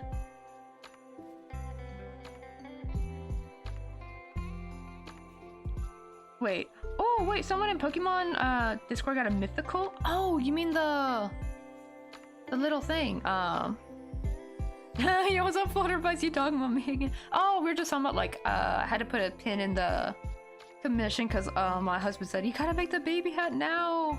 Because the baby hat I made for my niece is way too big, and they want a hat for her to wear now. So I'm trying to quickly make a baby hat And also next week, I have to work on the 10 gifts because I can't believe it's already next week. He goes to Austin. I'm like, I keep thinking I have 2 more weeks and I only have 1 week left. So this is like my last weekend to make it. But your character though, she's turning out so cute. Wait, did you get to see her little shoes? We finished her little feetsies. But these get sewn on last though after I have her sitting down. Ah, shoot. But these are gonna be so freaking cute though. But I do need to hurry up and make like a little, what do you call it? So I think I'm gonna try to make like the scenery commission thingy. So that way you can pay through coffee. I think that'll probably be better. I feel like that, I feel like that, I know it's still PayPal, but I feel like that feels more secure. But look how it's gonna look. This is what I did for Kelly's, where I literally have you sit on the bench first, and then I sew the legs on. But the stitch I use though looks really nice and seamless, so it kind of like blends in a bit. But these are gonna be so cute though. Did you want purple shoelaces on the shoe? I was thinking to use a slightly brighter version, like it's kind of like maroon but a little bit more saturated. I thought that would look kind of cute, like brings like a little bit of pop of color to your shoes, but without it being like overpowering. Oh, you want black shoelaces? Okay, I'll put some I'll probably use thread then, actually. That'll probably be better. That way they won't look as thick, I should say. Because yeah, that's the thing with seniors, I do gotta do a weird mix of using the thread and then using the regular yarn to get things better down in what do you call it? Like the size ratio, get it more correct. It's oh, where is this year going though? It's I cannot believe it's already, aren't we almost the middle of January now? Dang, it was just wasn't it just New Year's 2 days ago? Where is time going? I swear time needs to slow down. I'm getting too old for this. I'm getting too old for trying to keep up with time. Let's see. Kinda get this to go through, because the problem is more the yarn is kind of slippery. Get through there. There we go.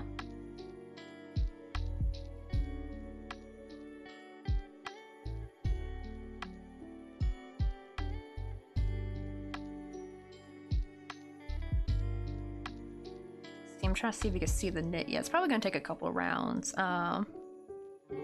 Let's see.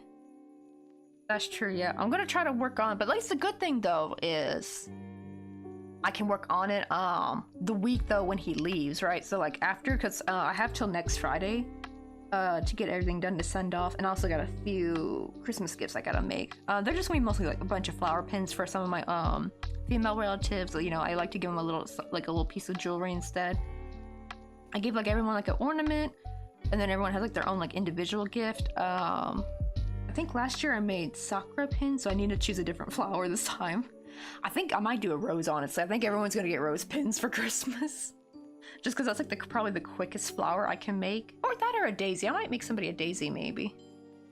But I don't know if anyone likes daisies, but I know usually roses are usually a safe choice. But then, but the week though, and plus it'll be but I still have class during the week, but it's whenever Mr. Coffee's gone, I get so much more free time. So I'm gonna definitely go big haul. Actually, I might be able to maybe record a little bit of making the commission for the studio vlog too, because I want to get into, I want to do a lot of filming when he's gone. And I think that'd be kind of nice.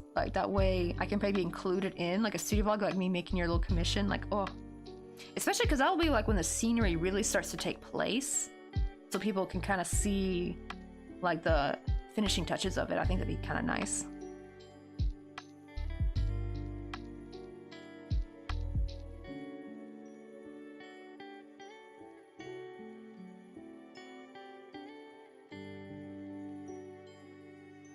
Let's see, it's looking nice though.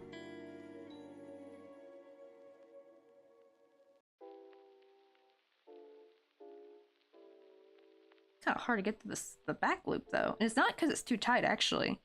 It's more because it's more because of the yarn. It's really slippery. And because it's like slip stitches, so actually that back loop is kind of pushed back a little bit further than normal. I'm almost having to rotate it kind of weird. Just to get through the back loop.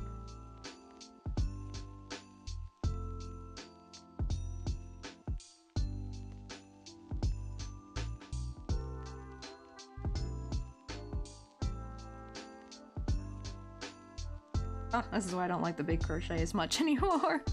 I don't know what it is, but like, I usually don't have any trouble trying to get through tight stitches. You know, like when I'm, but something about the big crochet hooks, they just kind of like, it's not even about it being too tight, it's more about it, it just doesn't want to go through these like loops, kind of like it just kind of slips past it, like go through. I think because like the tiny hooks are very pointy, so they kind of stab through the hole and go through easily, but for here they're very blunt, and they just kind of slip past it, like they don't want to quite go through all the way. I swear, I always feel like crochet hooks need to be have an even pointier end, actually. I feel like some of them are way too blunt, like they don't really go through the stitch very easy.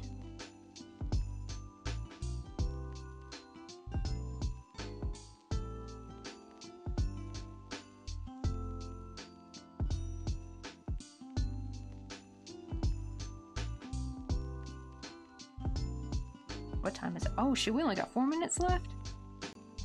Damn, today went by fast.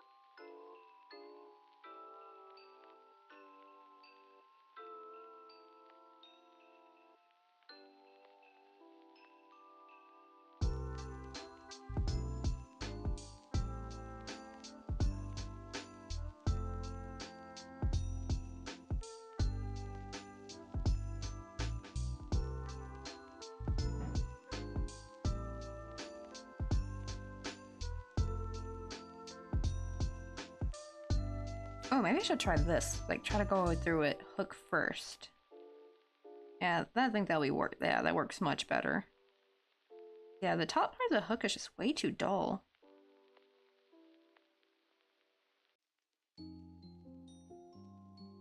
Especially at this size.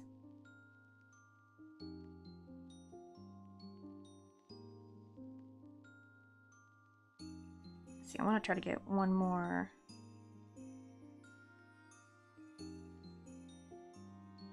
row done.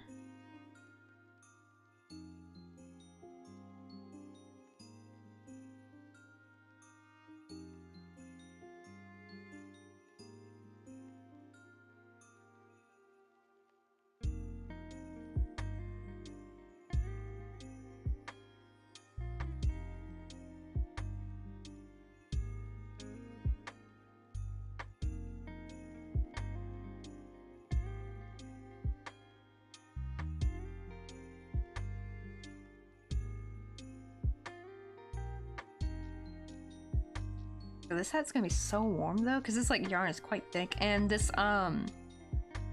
it's kind of like the Tunisian knit. 'Cause I know you can do the knit stitch with Tunisian crochet. However, I don't have a Tunisian crochet hook with me. It kind of made me regret. I could have brought mine back. I have 2 Tunisian hooks at my parents' home, and I didn't bring it back. So like I was thinking like, oh, I'm not gonna be using them until probably I move back to the States.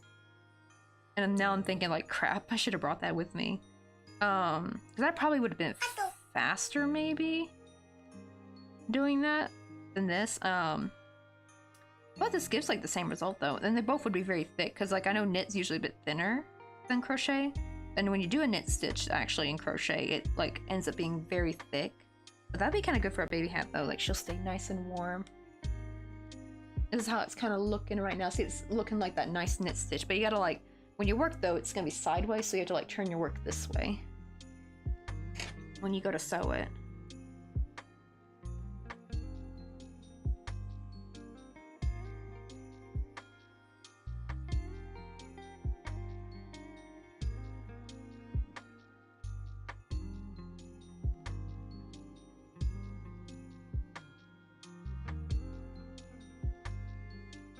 take a picture real quick. Show Mr. Coffee.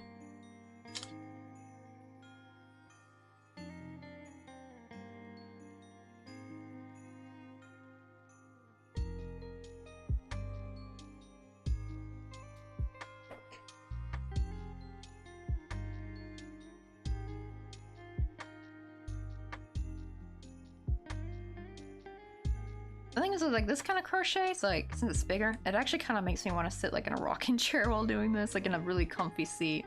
Like, this kind of crochet is not really that great doing at a desk. But that's what I like for my tiny stuff though, because I'm always like gluing things on or sewing or like have little pieces, so it's good to have a desk for that kind of stuff. But for like this kind of bigger crochet, yeah, you definitely need like a cozy spot.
Let's see. Oh, okay. Got Mr. Coffee. I'm gonna guess he's gonna go top mart. Get some green onion and some regular onion. Cause yeah. Oh yeah, we got our shipment today of like ground pork and ground beef, and oh my god, we got like 3 kilograms of ground meat, basically like 2 kilograms of ground pork and 1 kilogram of ground beef. Actually seems cheaper buying it this way, because yeah, buying it at the regular grocery store is like expensive, but like when you buy it online in bulk like that, way cheaper. And last time we packed up in individual like little baggies and then froze them, but this time since we're doing meal planning, except for 1 kilogram of the pork, we froze that, but the other 2, it's in the fridge because he's gonna cook with that tomorrow. All the cooking.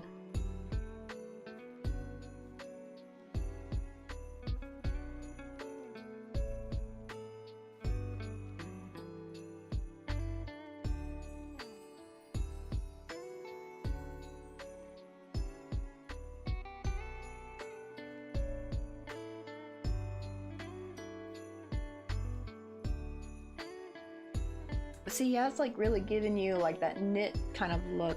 It's gonna be cute. I do wonder if it would have been faster, because I did think about they do have knitting needles at Dyson. I thought like, should I get me a pair of knitting needles? Should I try to knit this instead? Like, would that be faster? I don't know. But then again, it's like that. I have to like learn it, and that would just take too long. So it's just faster to probably do it with crochet. Oh shoot, it's already 5:03. Okay, I do need to head out. This class is gonna start soon. But I need to do a bit of cleaning though. That's why I'm ending a bit earlier. I was actually debating if I was gonna start later and then end later, but I'm like, nah. Let me just do the cleaning, because I seem to do the cleaning better like after stream. I think because I get too distracted before stream. Oh, I will say those stockinette stitch. That's actually I did used to knit a teensy bit for a bit, and I learned the stockinette stitch, which is that classic V-stitch knit that you usually see, and it's just like a mix of pearl and what was the other? I forgot the other knit stitch was called, but it's like a combination of those two, and then you get like this V-stitch. It was pretty fun though. Let's see who is still on. Oh, did 9.5 end? Dang it, I was looking at 9.5 stream.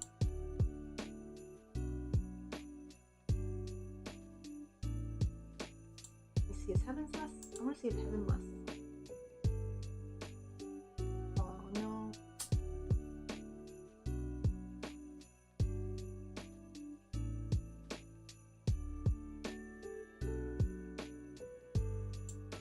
Oh, Grayler is on.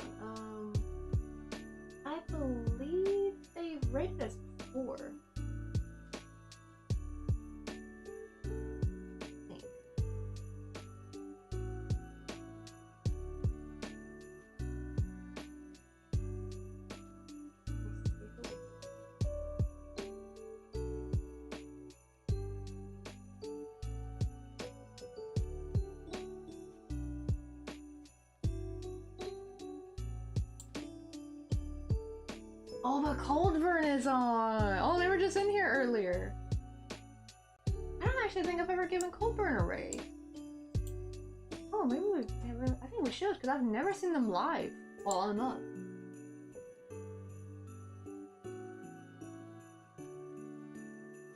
Oh yeah, they only got like one viewer right now, so I think let's bring some things over. Let's see, what are they? They're doing City of Villains? I think that's the name of the game.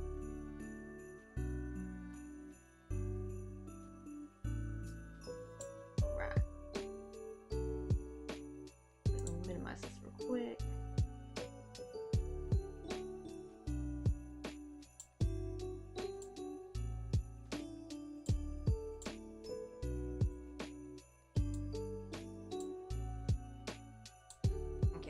Type in our raid commands. I will definitely take a picture of this when I'm finished, so you guys can see it. I still gotta crochet the bunny ears too.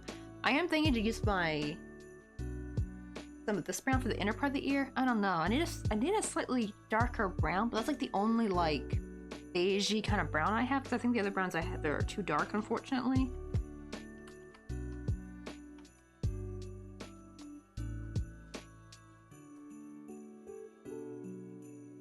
Okay, there's our sub raid and our raid commands.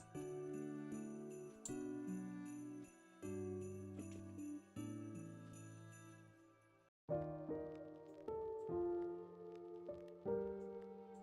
go ahead and get that post. Well, I'll go ahead and get the raid command posted in their chat. I just gotta remember not to hit enter until after I raid. I've done that before. That was not good. That like, 'cause it blows your cover that you're about to raid them. Alright, let me start raid. Okay, there we go. We're gonna go say hello to Coldburn. And what else? 'Cause I think this is my first time raiding them. But they've been here in the stream for a long time actually. I think they've been when did they come in chat? It's been at least over a year, I think. Let's see. But so probably I'm hoping to get this done over the weekend though, so that I can work on the little 10 gifts. I do want to work on them as quick as possible. 'Cause at least the good thing is they'll be like very simple, like a lemon or a strawberry. I think I might make more strawberries actually this time, like just little freebie strawberries. Like little simple things like ice creams, like little tiny things, because they're just gonna be little phone charms. So nothing elaborate. But I do need to work on the Canva, like little printout things I gotta do. I'm gonna try to do the QR code thing. I do like actually though. We do a stream on the weekends. Not normally. I did get to a couple weeks ago, but I don't think I won't have any time this weekend though, just because I have to get so much done and I crochet so slow on the stream. But maybe next Saturday, because Mr. Coffee's gonna be gone, so I had the computer all to myself. So I think so. We could probably. Oh, I'm about to auto write out, so I'll see you guys. Bye.